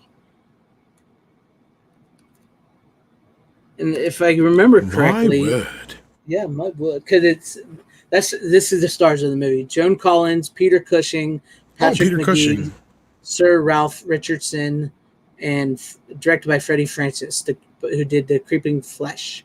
The Creeping Flesh. Yes. But yes, it's actually good. The Peter Cushing one is really good. He plays. I liked it because he plays against type. Because you know Peter Cushing, you know what he usually plays, like in the Hammer films, in Grand Moff Tarkin or whatever. In this, he plays like this, just really nice. Yeah, Frankenstein. He plays like this really nice, sweet old guy who lives in like a really rich neighborhood, and he like collects garbage and fixes up toys and gives them to the kids in the neighborhood. But the really rich people that live across the street hate him. They think he's an eyesore to the community. So basically, they try to bully him into selling his property. But what they end up doing is they bullying him into killing himself. And then 1 year later, he comes back and he kills them. So I'm spoiling the shit out of this movie. Nobody's ever seen it. Don't need to see it now. No, just kidding. But it's pretty good. I mean, like I said, it's really not scary, but it's actually it's pretty decent. But it's very 70s and very British. So just be aware of that. Yeah, it's definitely one that I don't think I picked up yet, but I probably will in a shout haul sooner or later. Yeah, and yes, Ralph Richardson is the Crypt Keeper. Yeah, there is a Crypt Keeper, and he's just not the he's Crypt just like a Keeper. Yeah, he's like in like monk robes, sitting on a rock. So yeah, the Crypt Keeper's under a different copyright, which is why we never got that reboot of Tales from the Crypt that we were going to get from M. Night Shyamalama Ding Dong. I remember that. And we never did get it. I kept waiting. Well, they were going to go forward with it with a new Crypt Keeper, but I think that the interest wasn't there without the original one. So people were just like, nah, we're good. We're good. I still like the fact that his eyes were Chucky's eyes. because I believe, from part 2, yeah. Because Yeah. I believe the guy that does the voice might actually own the rights to the character, if I'm not mistaken. I can't remember exactly who, but it's a different copyright than the actual Tales from the Crypt deal is. I know that. Yeah. I mean, it's part of that whole thing, but like it's a separate thing. So yeah. Yeah. Bart, he was all right. I mean, he's basically just sits there and he's like, I know why you're here. Just old guy telling us a That's story. essentially what he does. So that's it. Kind of like the guy in a Rocky Horror Picture Show, basically. Yeah. He's just like, I would like, if I may, take you on a strange journey. People walk up to him like, why am I here? Why am I here? What have I done? You know what you've done. Go to the story. Exactly. Yeah. What do you got for us, Runner? So Runner, what do you got? If you're with us, I'm here. I was just listening. This is another movie I've seen. I think I watched it for the first time, the whole thing actually, like a month ago. I would see like parts of it because it's like always playing on cable, but I never see it from the beginning. But I finally watched the whole thing. I only watched the theatrical cut of this. It also comes with the extended cut. This is a DreamWorks and Universal movie. It's also a Ridley Scott movie, so I'm not sure what most people would think about this. I think this is probably one of his more beloved movies. And it's fucking great. It's Gladiator. Oh, yeah. I was wondering, how does that look on that? How does that look on that? It looks really good. Because, like I've talked about before, Blu-ray is notoriously DNR'd, where it's so freaking blurry in some scenes. They blurred the crap out of it. I was going to say, I think they had to do some up-converting for a lot of the arena scenes, because all that shit's CGI. You're right. So I was wondering if I have it. I haven't watched it yet, though. It's a really good fucking movie. I like it. I enjoy it. I enjoy it too. I probably don't like it nearly as much as like other people. Like my dad likes this. Like he fucking loves this movie. Like he'll watch it anytime it comes on cable, and I just never watch it from the beginning. And you finally watched it from the beginning? Yeah, I finally watched from the beginning to end because I told my dad like it's like I'm not gonna sit here and watch a movie like literally from the middle of the movie. Like I need to see it from the beginning. Like I that's just. I'm difficult like that. I get you though, but I mean, it's a good one. It's one of his better movies. Yeah, it's definitely one of his best. And I wouldn't say I'm not like a huge Ridley Scott fan. Like I like some of his movies. I still need to see Alien. I've only seen Aliens. You've never even seen the original Alien? I own it on 4K. I just haven't checked out all of it. And I liked Blade Runner, but that's crazy, bro. I can't believe you've seen the second one before you've seen the first one. But yeah, I was curious. Did you notice when you was watching? More people like the second one over the first one. They do because it's. So that's why I watched the second one. But it's good to watch the first one first, so you know what's going on. Yeah, I'll watch the first one and then watch the like this from Halloween. Gladiator's great, but you'll know less about history after watching it than before. He's not wrong. He's not wrong. It's a great like arena gladiator type. It's really meant to be like sort of a cheesy type movie. It really is like one of those epic big budget things. But I was really curious. I don't know if you would notice or not, but because the Blu-ray is DNR'd to crap. So okay, I don't. Did you notice in like the arena scenes with the CGI and stuff? Did it get real blurry on certain spots? You're talking to me? Yes, I'm talking to you because you've seen the 4K. I haven't seen the 4K. No. I'm trying to think. Like, I don't remember having that problem. That's was because I was wondering if they fixed that on 4K. Here's the thing. If I have time, I'll watch it from back to back to see like what the difference is and all that. Like what parts were CGI exactly? Like I'm just. It's like the tiger. The lion, all that shit, all the arena stuff, all that, like all the people in the audience. And shit. Like basically watch the making of and anything they show you that's CGI. Yeah. Yeah. Because, like, most of it looks practical to me, but I don't know. Well, some of the sets and stuff are.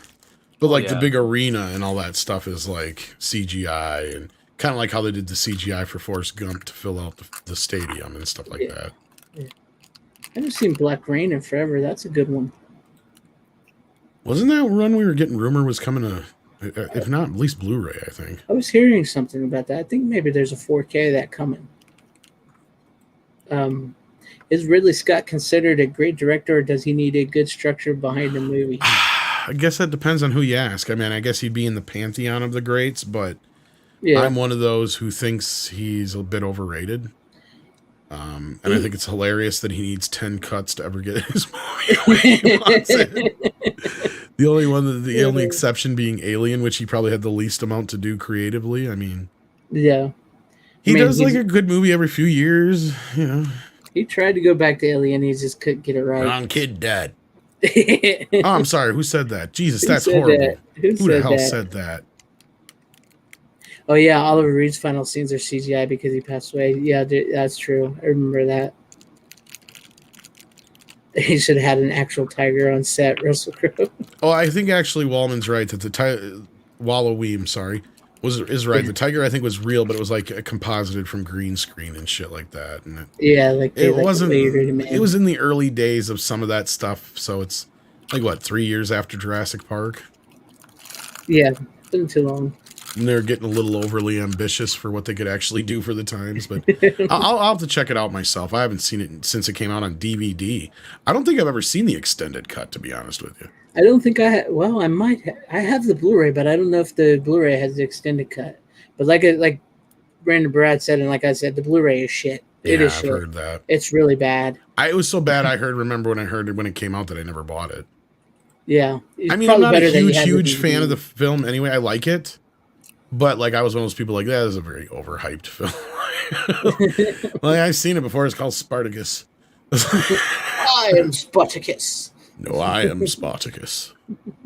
Yeah, I do like the movie, but yeah, it's a little overblown, but it's a good one.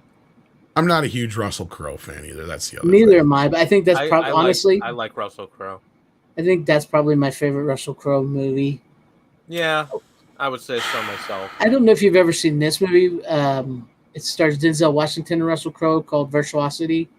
Yeah, that one's not very good. Yeah, I like that movie because how bad and cheesy it is. Oh yeah, it was pretty. Didn't that just come out on Blu-ray? Yes, I actually have that on Blu-ray. As I say, I think Kino Lorber did that. I heard about that movie. It's a fun watch in the sense because it's a bad movie. But it came off the hype of all the VR stuff in the early 90s. You had Lawnmower Man. It's better CGI than Lawnmower Man, but yeah. It was a few years after Lawnmower Man, but I want to say it was, 96, 97, something like that. Yeah. Maybe 95 at the earliest, but I kind of vaguely remember that one. I don't know if I have it or not, though, but no, I am Spartacus. I am Spartacus. NASA equals green screen and CGI. They're still trying. Yeah, I've heard they're still trying to get. I heard about that. Yeah. Sequel. Yeah, I heard about that too. That sounds stupid. Yeah. So I did get one other movie here from. What you got? Because if you buy 3, you get the free shipping. Yes. So that's. But. I didn't get me an Ernest card though. That's cool. I know, right? I've been watching The Offer. Now, you guys get a chance to check this out or not yet? Not yet, but I've been meaning to. I haven't seen The Offer yet. The making of The Godfather from the producer Albert S. Ruddy's perspective, more so. And Albert went on to produce a few movies afterwards, one of which was The Longest Yard, which I need to get my hands on again. But another one was actually a huge flop for him, believe it or not. And it has gained a big cult following. In fact, it was a movie that heavily influenced Team America, and that is Megaforce. Megaforce. Yes. And it stars Barry Bostwick and the chick from Star Trek, the movie, the bald chick. What's her name? the hell's her name? I can't think of it. This is a German release of it. Oh, really? It's coming to. Is that the new one? It's coming to Blu-ray or 4K one. I think Umbrella is bringing it on 4K or Blu-ray. You fuckers! You did. You would. Yeah, it is. It's coming out on Umbrella. I think it's Umbrella. I can't remember if it's 4K or Blu-ray, but it's coming. It's new. Well, this isn't even that old of a Blu-ray, to be honest with you. I don't think. Yeah, this is 2022. This is brand new. Oh, really? Yeah, it's a nice digibook package. That's why I got it. It's got the one poster on it, and then it's got the. I can't read it. It's all in German, but. Yeah. And then it's got the other poster with the DVD there.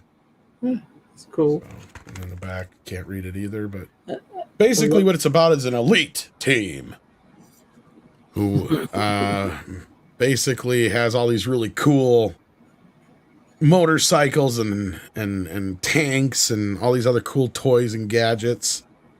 And it's cheesy but fun.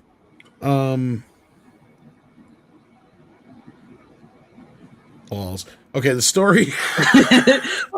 They talked about this in Search of Tomorrow.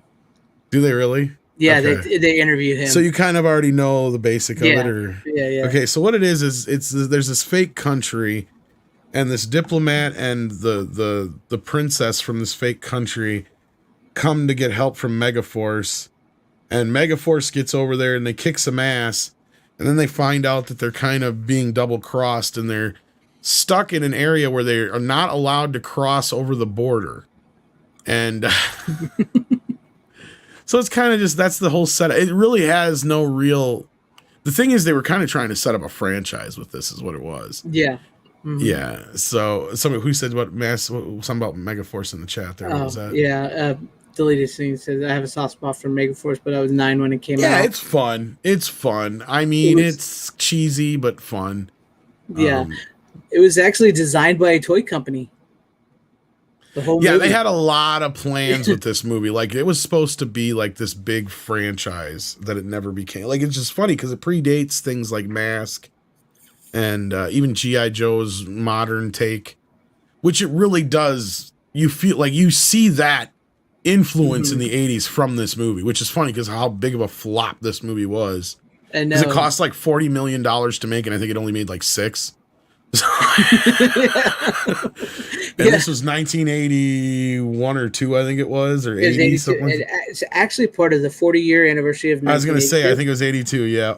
Yeah. And it was one of the worst films of that year as far as, I think it even got nominated for Razzies if they had them then or something like that, I heard. That's because I was watching The Search of Tomorrow, and they're going over the year 1982, and they're talking about, the big Tron, Poltergeist, and Star Trek, and then like they bring up Megaforce, and I'm like, what the fuck, Megaforce? Well, you've got some awesome practical effects, a lot of explosions and stunts mixed with some of the worst, well, I wouldn't say the worst, but some really bad rear projection and or green screen kind of effects of the time. Barry Bostwick with one of the fakest bleached blonde hairdos I've ever seen in a movie.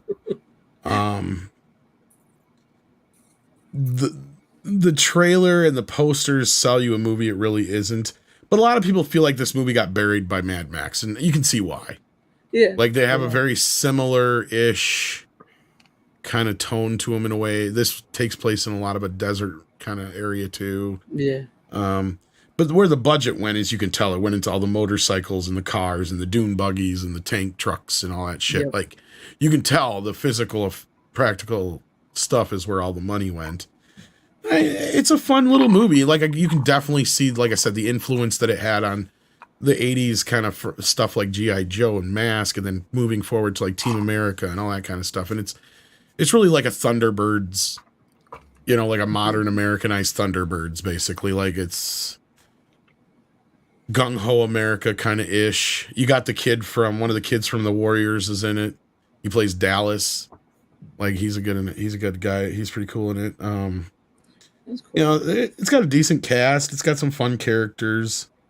Yeah, it's just like a fun, cheesy watch. Yeah, just a lot of action. And by the way, it's I looked it up. It's the Blu-ray. It's coming from Umbrella in August 2022. So is it just regular Blu-ray? Yeah, it's Umbrella region-free Blu-ray. No, I mean not 4K though. No, not 4K. I didn't look at the scan though. I don't know. This is supposed to have some special features, but I have a hard time navigating it because of the language. But I'm kind of learning it. But I'll have to see what's on it for extras, because I think it just says there's... I don't think there's really much for extras here. So maybe I'll get that one too. But I like this cover. This is a nice little book cover, and the movie looked pretty good for the most part. I mean, considering the age of the film.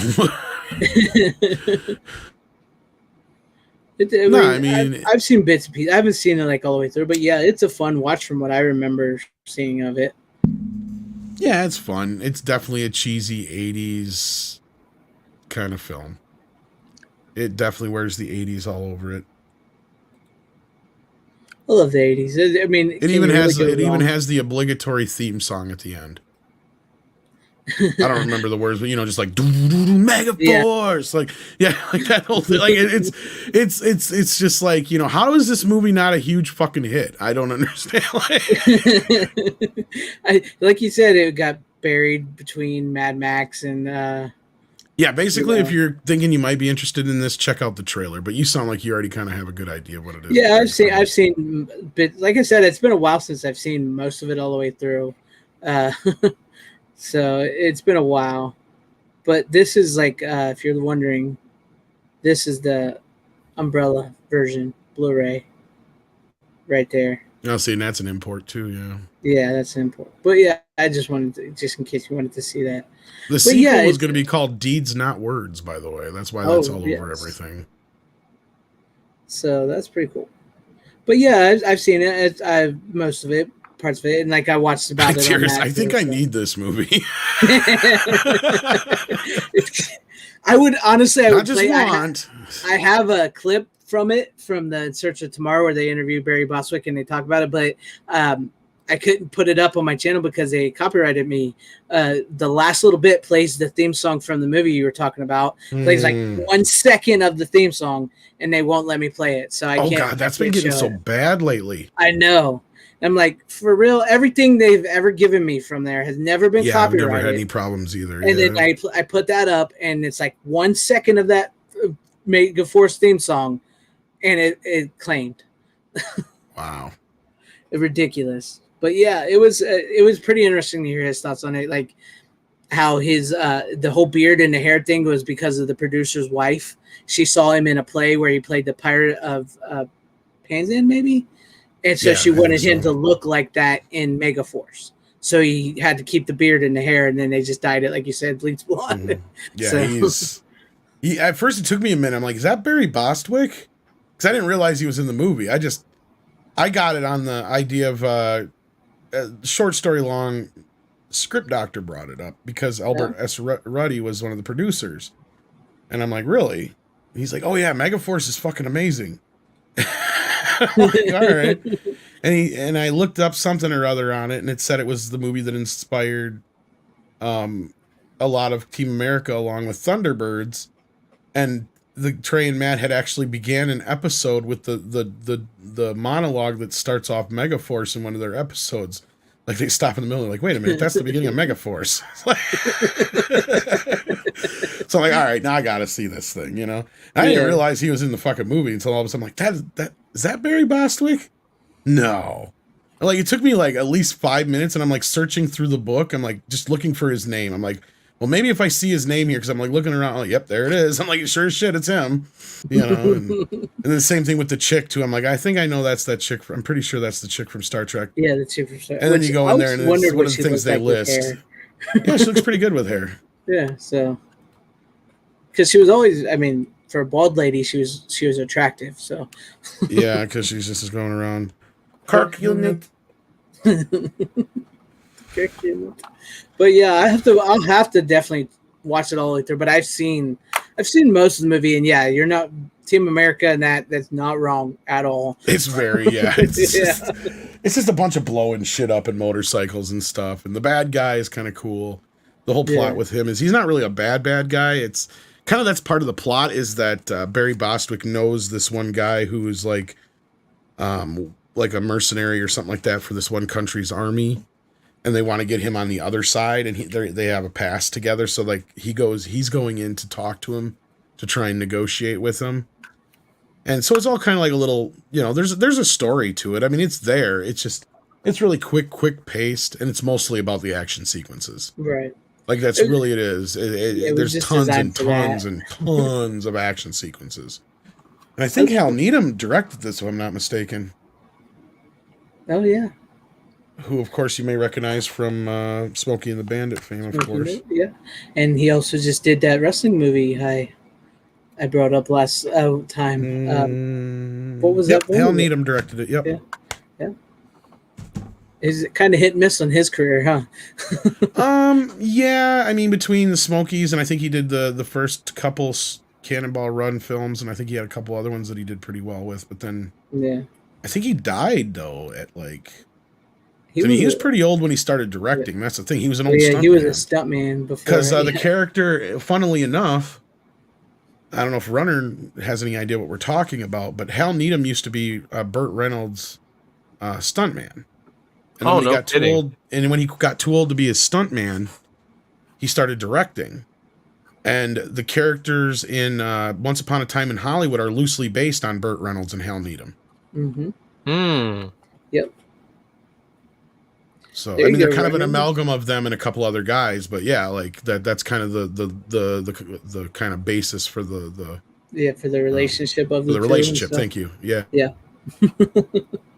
I still want to pick up that book because I love that.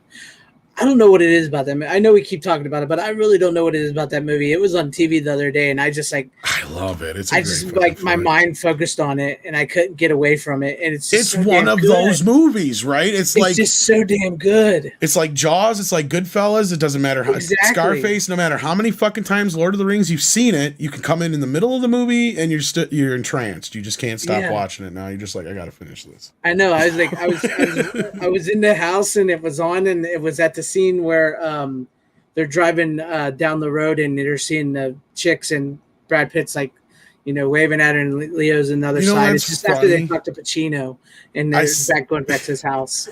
I was at a friend's house a couple months back, and that was the scene that was.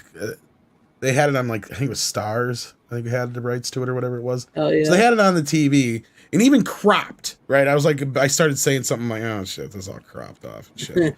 I'm like, what the fuck? I'm like, whatever. I got this at home in 4K. I'll just watch it there. I ended up sitting there watching the rest of the movie, and it came in at that scene that you're talking about. That's crazy. What's weird.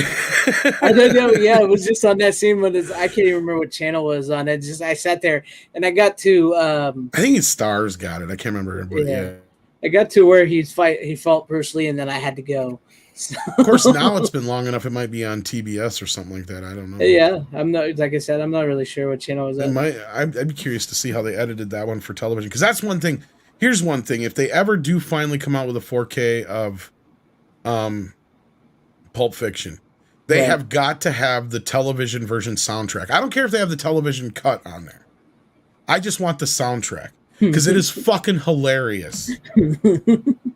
Because I don't remember the TV soundtrack. Because I'm like, they were premiering it one night. I'm like, how the fuck do you show Pulp Fiction on TV? They managed it. You watch it. They had every single person come back and redub their lines except for Bruce Willis. And I think, what's his face who plays the wolf? Christ. Can't believe I just forgot his name. Oh, who's he playing again? It's on the tip of my tongue.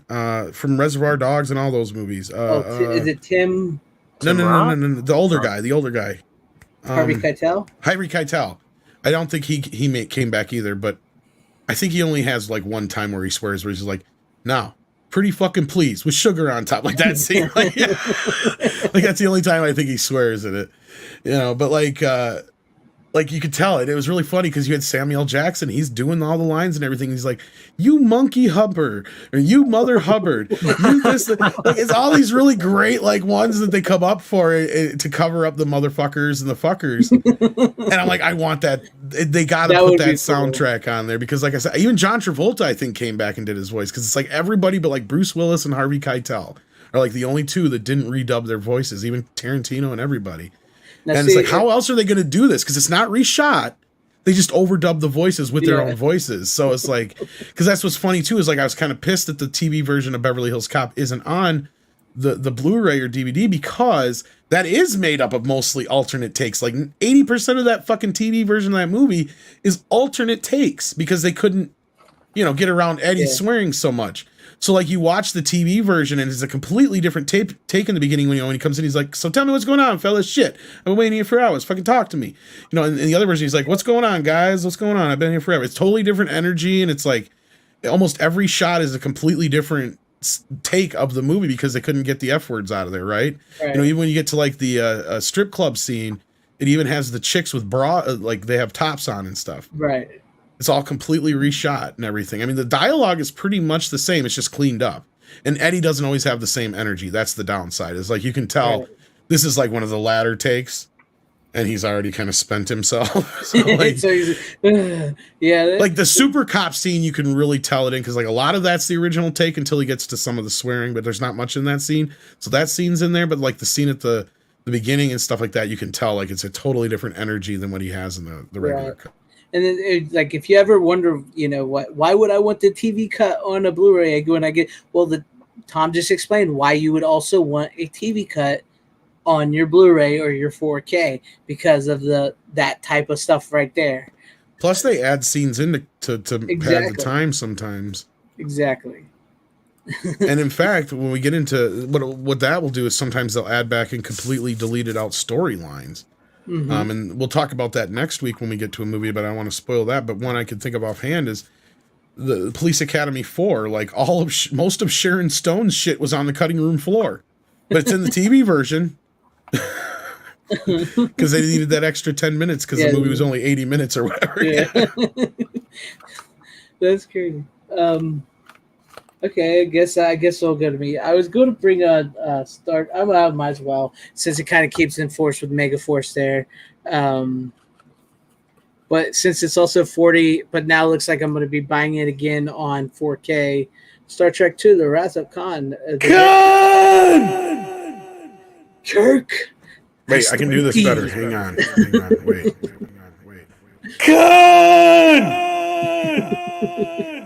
Is that better with more delay? Yeah. Okay. Is it actually coming through? That's too much delay now. But you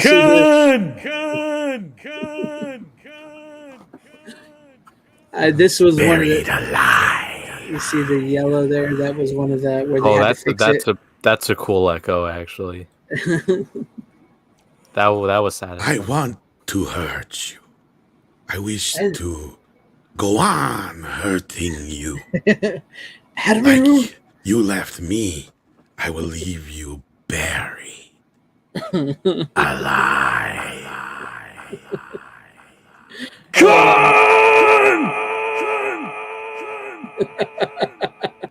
There you go. That is awesome. That was awesome. I just always liked how he said, Admiral. Did I tell you that I bought, or actually I did buy it. I bought the DVD of Wrath of Khan, and I just gave it to my dad for Christmas. No. Greatest Star Trek film of all time, man. No, because it was one of the DVDs. Like we were selling a DVD at work, and I just bought it, and I just wrapped it up in wrapping paper and gave it to my dad for Christmas because he likes Star Trek. Did I get the line completely right? I think I did. I think you did. The whole thing. Right. Yeah. I've hurt you, and I wish to go on hurting. Yeah, go on hurting you. What's the difference between the two cuts? Actually, there is not quite a bit, but it's enough that it's the minor scenes that are added do make a big difference in the story.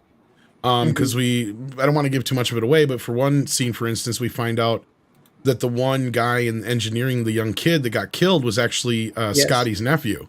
Yeah, like that's one big difference. So there's just little character bits that are added back in more so. Yeah, certain like that and stuff like that. And yeah, it's worth it. It's worth it. The director's cut. It's worth it to have a little here and there. He stayed at his post when the rest were running. He stayed. Poor Scotty, man. And wasn't that kid? Was it him? I think it's the rifleman's son, isn't it? I think you're right. Yeah, if that's old people talking now. Yeah, right. I think so. I think you're right, though. Yeah. Yeah, I'm pretty sure his nephew is. I can't remember that kid's my name. sister's but yeah, son. Yep, I remember that. My sister's boy, actually. I think he says, but yeah. Brian Barth wants to know: can Star Trek work on film if done right? If done right, yes. Done right. I mean, I don't even hate Star Trek 09. I don't even completely hate Into Darkness. I hate the twist.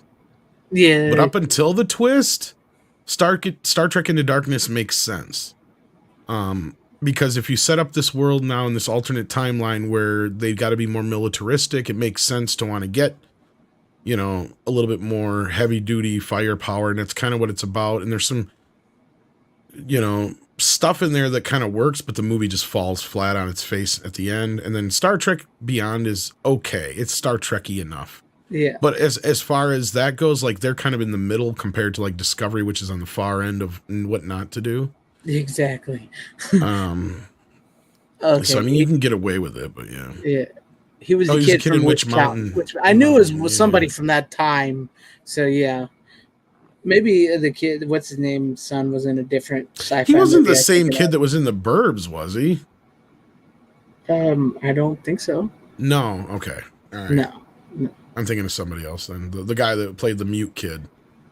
The one son in the weird family. The red-haired kid. Yeah. That's what I was thinking. Yeah. They're not the same guy. No, I don't think they're the same guy. No. Okay. I liked the 09. I liked it's To the Darkness, but like you said, what would have made that better is if like instead of being Khan, if it was somebody else from that. Yeah, it didn't even have to be Khan. It was fine just without. Yeah, it could have just been some different guy altogether, right. Or it could have even just been like another person from that we didn't see get awakened. Well, his whole fucking when you get to his being Khan and his whole plot with the putting the people in the torpedoes, that's when the movie gets really fucking stupid. Yeah. And he's like, when he's standing there in front of cock, a cock. It's just a cock. I was trying to say Kirk and Spock, and I said cock. Kirk and Spock together, we're Captain Cock. But like when he's standing there in front of Spock and Kirk, and he's like, "I am Khan," and you're like, "Well, they have no fucking clue who that is, so why does that mean anything to them?" It means nothing. How dare you call William Shatner a cock? That's technically that's our ship name. How people they're not like Chris Pratt, Chris Pine. Like I'm sorry, Chris Pratt's cool. Like Bennifer. No, it's Kirk and Spock. It's cock. Good for you. It's good for them. It's good for them. I like the Next Generation movies. They weren't the best. They were hit and miss at times, but they had moments. Yeah, they got moments. What's sad is the one that's probably the most like Star Trek is the one that people, well, not Nemesis. I say people hate Nemesis the most, but Resurrection. Insurrection is probably the one that's most like Star Trek, but sadly it rips off like a bunch of shit from a few episodes that already existed. Yeah. So it was kind of like, I'm glad we got a Star Trek Next Generation movie that was kind of like 3 episodes we already got. Yeah. Or at least 2, especially the stuff about them being on a planet hidden and stuff like that. All that stuff was in an earlier episode of Trek. Yeah. The Next Generations are 100 times better than modern. I like First Contact, but I also acknowledge why those movies started taking a downturn for the characters. And then I understand why people like hate certain things that happen in the Next Generation movies. I completely understand and agree with most of them. Yeah, I get that. Like, why would you give What's-Her-Face the helm in Generations? And she turns around and crashes the fucking ship. It's like, what the fuck are you doing? First time you give it to a woman. Where's Geordi? They have their moment. I mean, Generations definitely. Fuck, at least get Data in there. I mean, what the fuck? And we've already had the emotion chip thing too already. Yeah, that was already in the show before. They just brought it back so you could have him go, oh shit, now he's going to be more human. But yeah, I liked it. And then like if you like I said, I'll probably be buying Star Trek 2 on 4K now. Well, all of them on 4K now that they each get single releases. But this is the greatest, and much like Megaforce, this came out in the summer of 1982. 40 years this year. All these movies, great movies. So yeah, it's hard to believe 40 years, and we're hearing. Oh, we didn't mention this in the beginning. I think now Poltergeist has been officially announced for the UK, and I'm assuming that the US announcement will be right around the corner then. And I believe it's September something. September 9th, maybe? I think, or something 9th, like that. Maybe 16th, something like that. 9th or 16th, yes, it comes out. So, yeah. But, like, we'll 8th get... or something, yeah. We'll get the U.S. release. Whatever that Tuesday is there. Yeah, I'm assuming it'll be around the same time. Yeah. Because they did the same thing with Clockwork Orange, Warner Brothers did. So. Mm-hmm. Yeah, they're like, because they're all doing that, with The Lost Boys, Poltergeist, and what was the other one that also got the UK release first? Can't remember. I can't remember either, but it's another big one too that was kind of. They're very Halloween-y movies, so I can't imagine they're not going to put them on in September. Christmas Vacation. Oh yeah, Christmas Vacation and Christmas Story will come probably in November, or October. But I can't imagine them not releasing Lost Boys and Poltergeist in September to cash in on Halloween. Yeah, it makes complete sense. And yes, Hank, the Star Trek motion picture is still coming to the director's cut. Is still coming to 4K. That's in September as well. Yeah. Yes. I think that's going to come out at the same time as all the other. That's the other thing is I got to buy that one too. So I got to buy the first one. And I got to buy the Generation, the two other regular ones. And we don't know when they're going to do the Generation ones. We know that First Contact has a 4K master, but I haven't heard about Generations or the other two. I haven't heard nothing about them as well. But First Contact is one of their bigger sellers. That's probably why. I like First Contact. It's their Wrath of Khan, basically. So pretty much. Yeah. Because most people hated Generations. I went to see that in the theater. I've seen all the Generation movies in the theater, believe it or not. I saw Generations and I think First Contact. Then after that I was like I saw every one of them. Me and my cousin made a thing of going to all of them. Yeah. Because we kind of half-ass enjoyed Generations for how cheesy it was. Yeah. And how we thought it was funny that Kirk died under the bridge. And his last words were, "Oh my. Oh my." You can't tell me all that shit wasn't planned. Well, if they just would have given Leonard Nimoy a little more time, he was going to direct it and everything, and they wouldn't give him the time.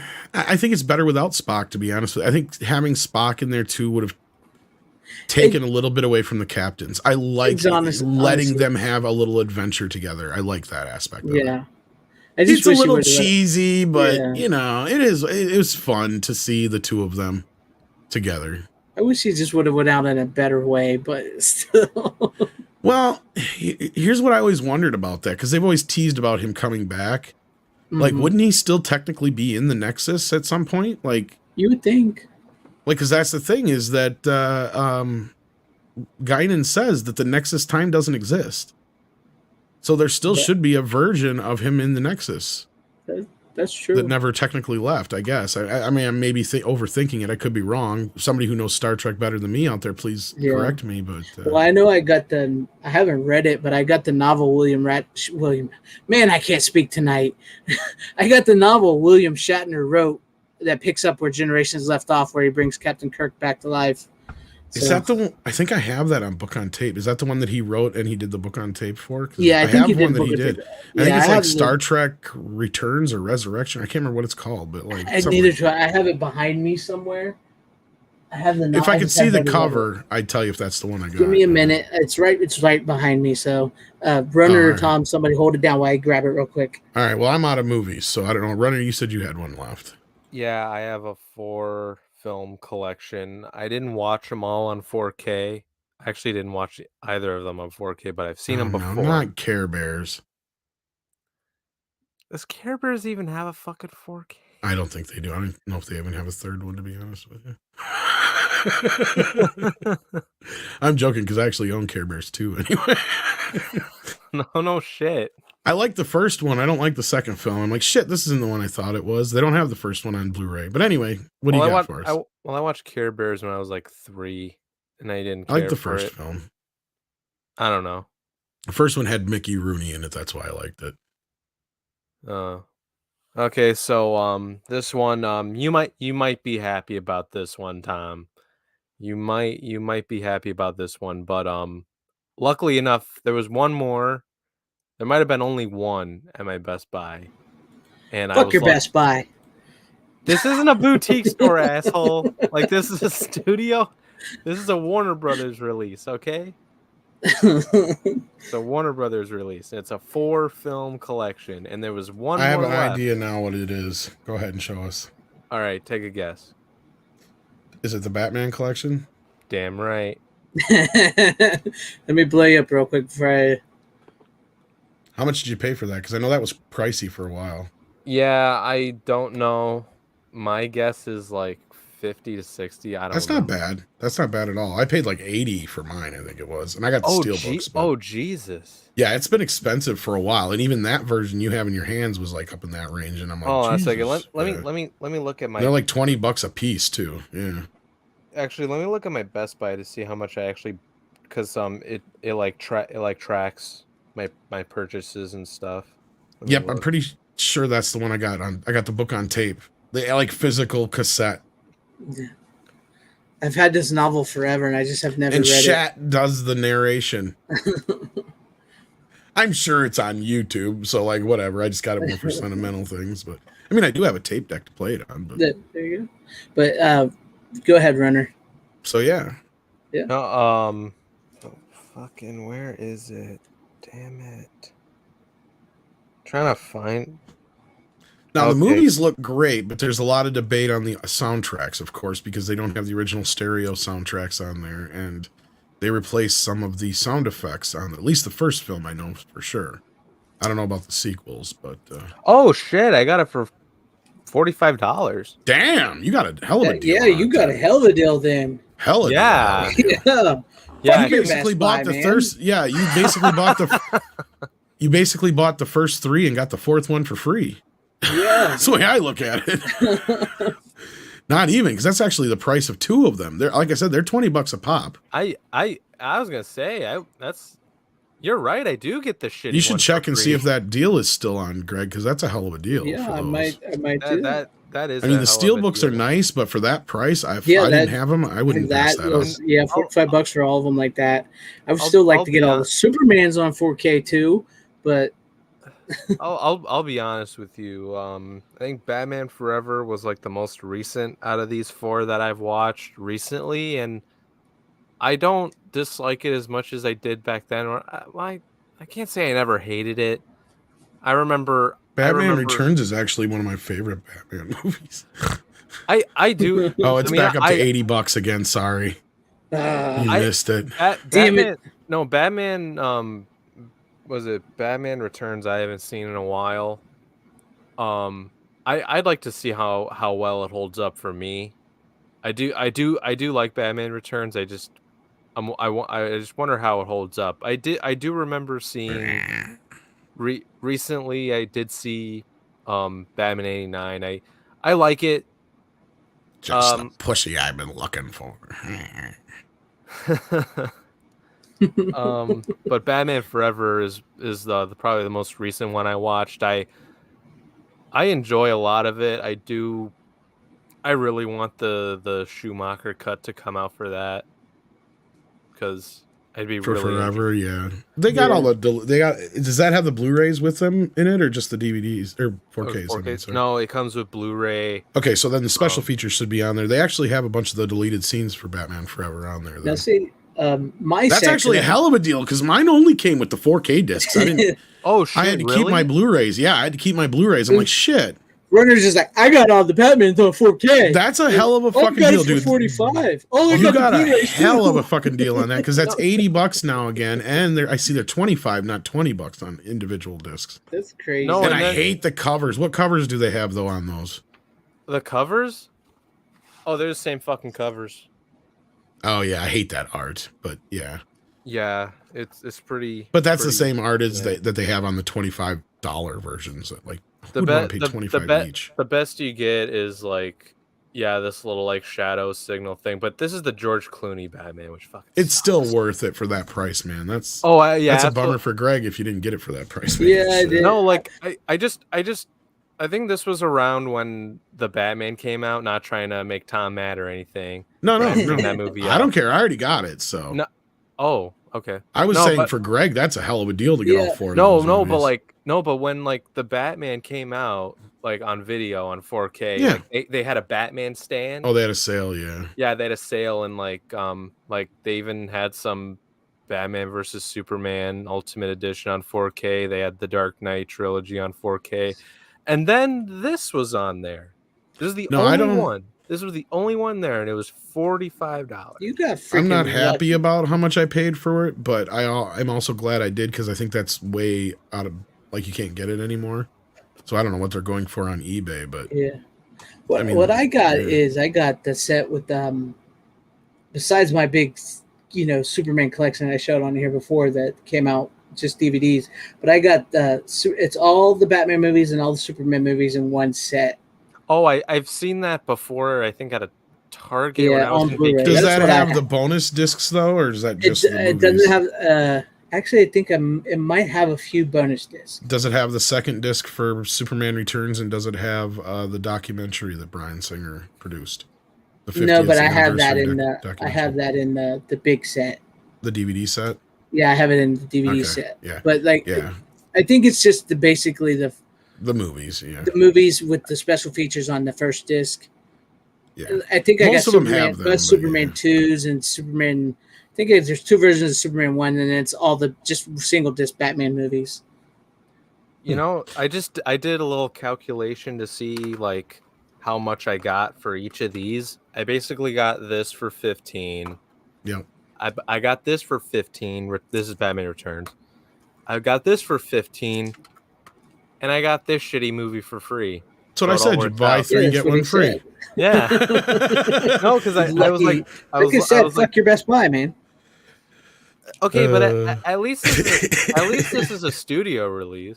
I know, but still, it's like my Best Buy. Oh, we got a little kiosk out here. You know what? Not there. We don't have it. You can't blame. You know what? You can't blame my fucking Best Buy. You could have bought this when the price. No, shut the fuck up, Greg. I can blame it. It's fuck your Best Buy. No, I gotta admit though, I was a bit surprised to see Escape from New York 4K in one of my Best Buys, but yeah, there was only like one copy there, and no one bought it. Like there's still some copies of Candyman, Life Force, and The Craft, and Escape from New York. Yeah, The Craft. I didn't buy that one, but I heard they got a shitty 4K transfer anyway. Oh, good. What's up, good. What's up, Dolby? I hope you enjoyed the replay and hope to see you live on your July 4th shutdown. So, shit. What's up? And Brian Barth, I don't know if you're saying good night to us or Dalton B, but good night.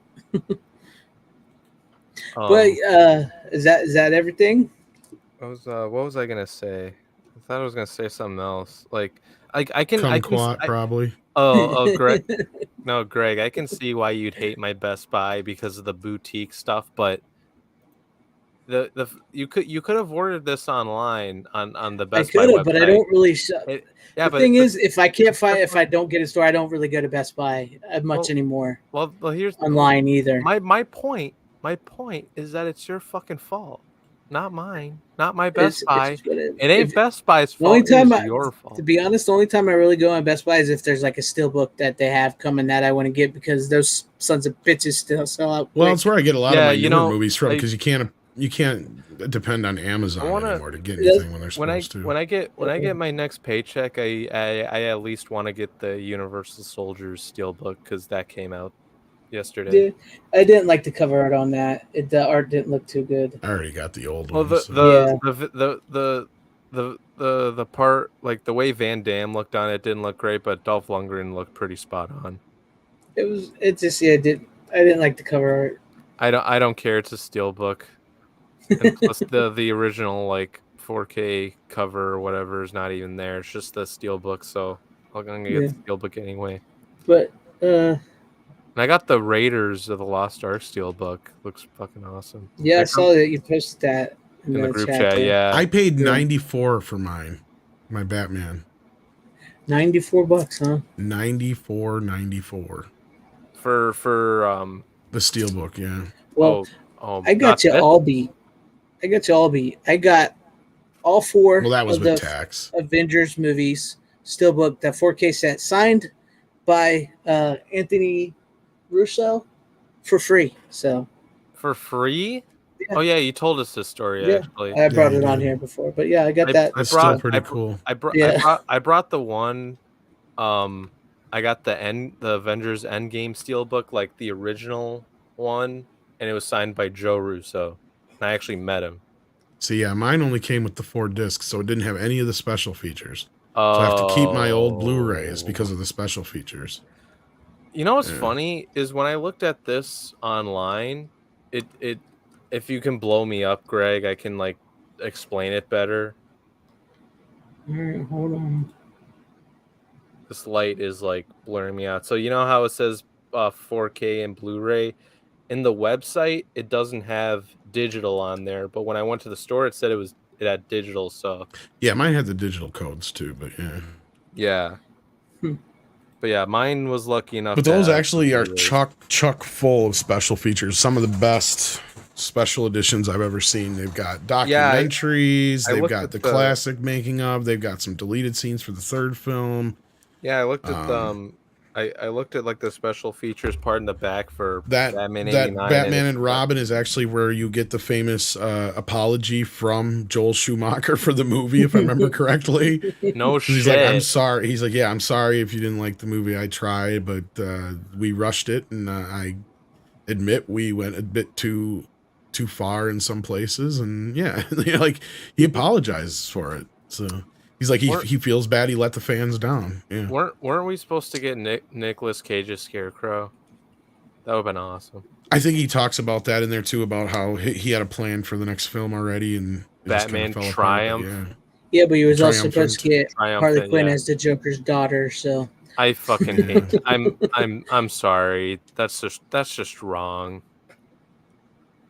Ugh. Yeah, it is what it is. Runner has become more bourgeois than Tom. Dun dun dun. Actually, wait, I got a thing for that, I think. There you go. There you go. No, but I remember like watching a video. I think it was like projects that were canceled or something, and then Batman Triumphant came up, and then they said, "Oh, Harley Quinn was supposed to be the Joker's daughter in this," and then I heard that, and I was just like, "What the fuck? No, like that's wrong." It would have been stupid, but it is what it is. It takes away. It just take it. You're. I don't know how do I can't even talk. Like it takes away like Harley Quinn's character, if you know what I mean. Yeah.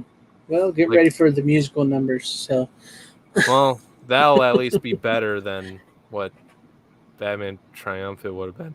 You know, I'm still not a huge fan of the idea of a sequel to Joker.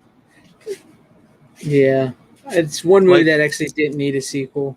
No, not at all. Like literally the first, like when I got out of the theater with like friends of mine, I was just like, they better not make a fucking sequel to this, because you know this is a perfect like one movie only. We'll see how it goes. But any final thoughts for the night before we close it down? From anybody? Tom, Runner, chat? All right. No, I think we got it covered pretty good. Yeah, I just realized there's a little scratch up top. Oh, poor you. Fuck your Best Buy. No, fuck you. I did. Why you gotta be mean to me? I didn't say fuck you. You know what? You're mean to me all the fucking time. You know that? Tom, and I'm glad my Best Buy kicks. I'm glad my Best Buy kicks. Define mean. Exactly. All you kids are soft nowadays. I mean, you know are we rough on him from time to time? Yeah, but fuck his Best Buy. Exactly. That needs to become a meme. I made a meme about that recently. Let me show it. I was Hammers very offended. He's like, also Suspiria is a cinematic classic. Big Hammer's a little behind us. Sorry about that, Hammer, but sometimes I gotta say, did it hold up for me? I've seen bits and pieces of it over the years. I've heard it hyped up and hyped up and hyped up. Did it live up to the hype? Yes, for the most part. Yes. Did it hold up? For the most part. Share my screen. But like I said, I don't know if Runner could get through it. I could totally get you. I made this meme like a week ago. Little gift from your home planet, Greg. Kryptonite. Like no, because literally, like the way like Greg is like pissed off about my Best Buy, it's like anytime I bring it up, it's like kryptonite to him.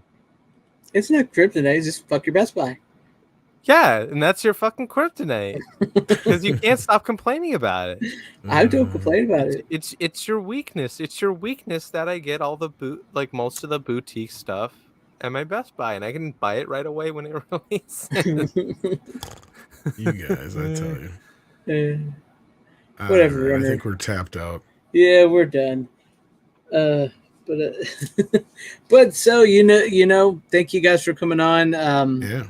Hail to everybody watching, everybody in the chat: Stephen Luther, Peter Venkman, fan site, Random Brad Creator, Hank VP, Dan Blackroyd, Hammer, Dalton B. When you watch it back, hail to you, Brian Barth.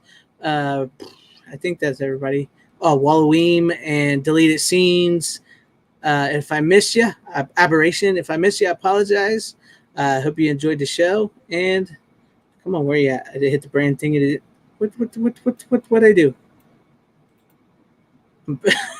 Okay, sorry. I hit something. Okay, where's it? And as always, how you doing? Bitches leave.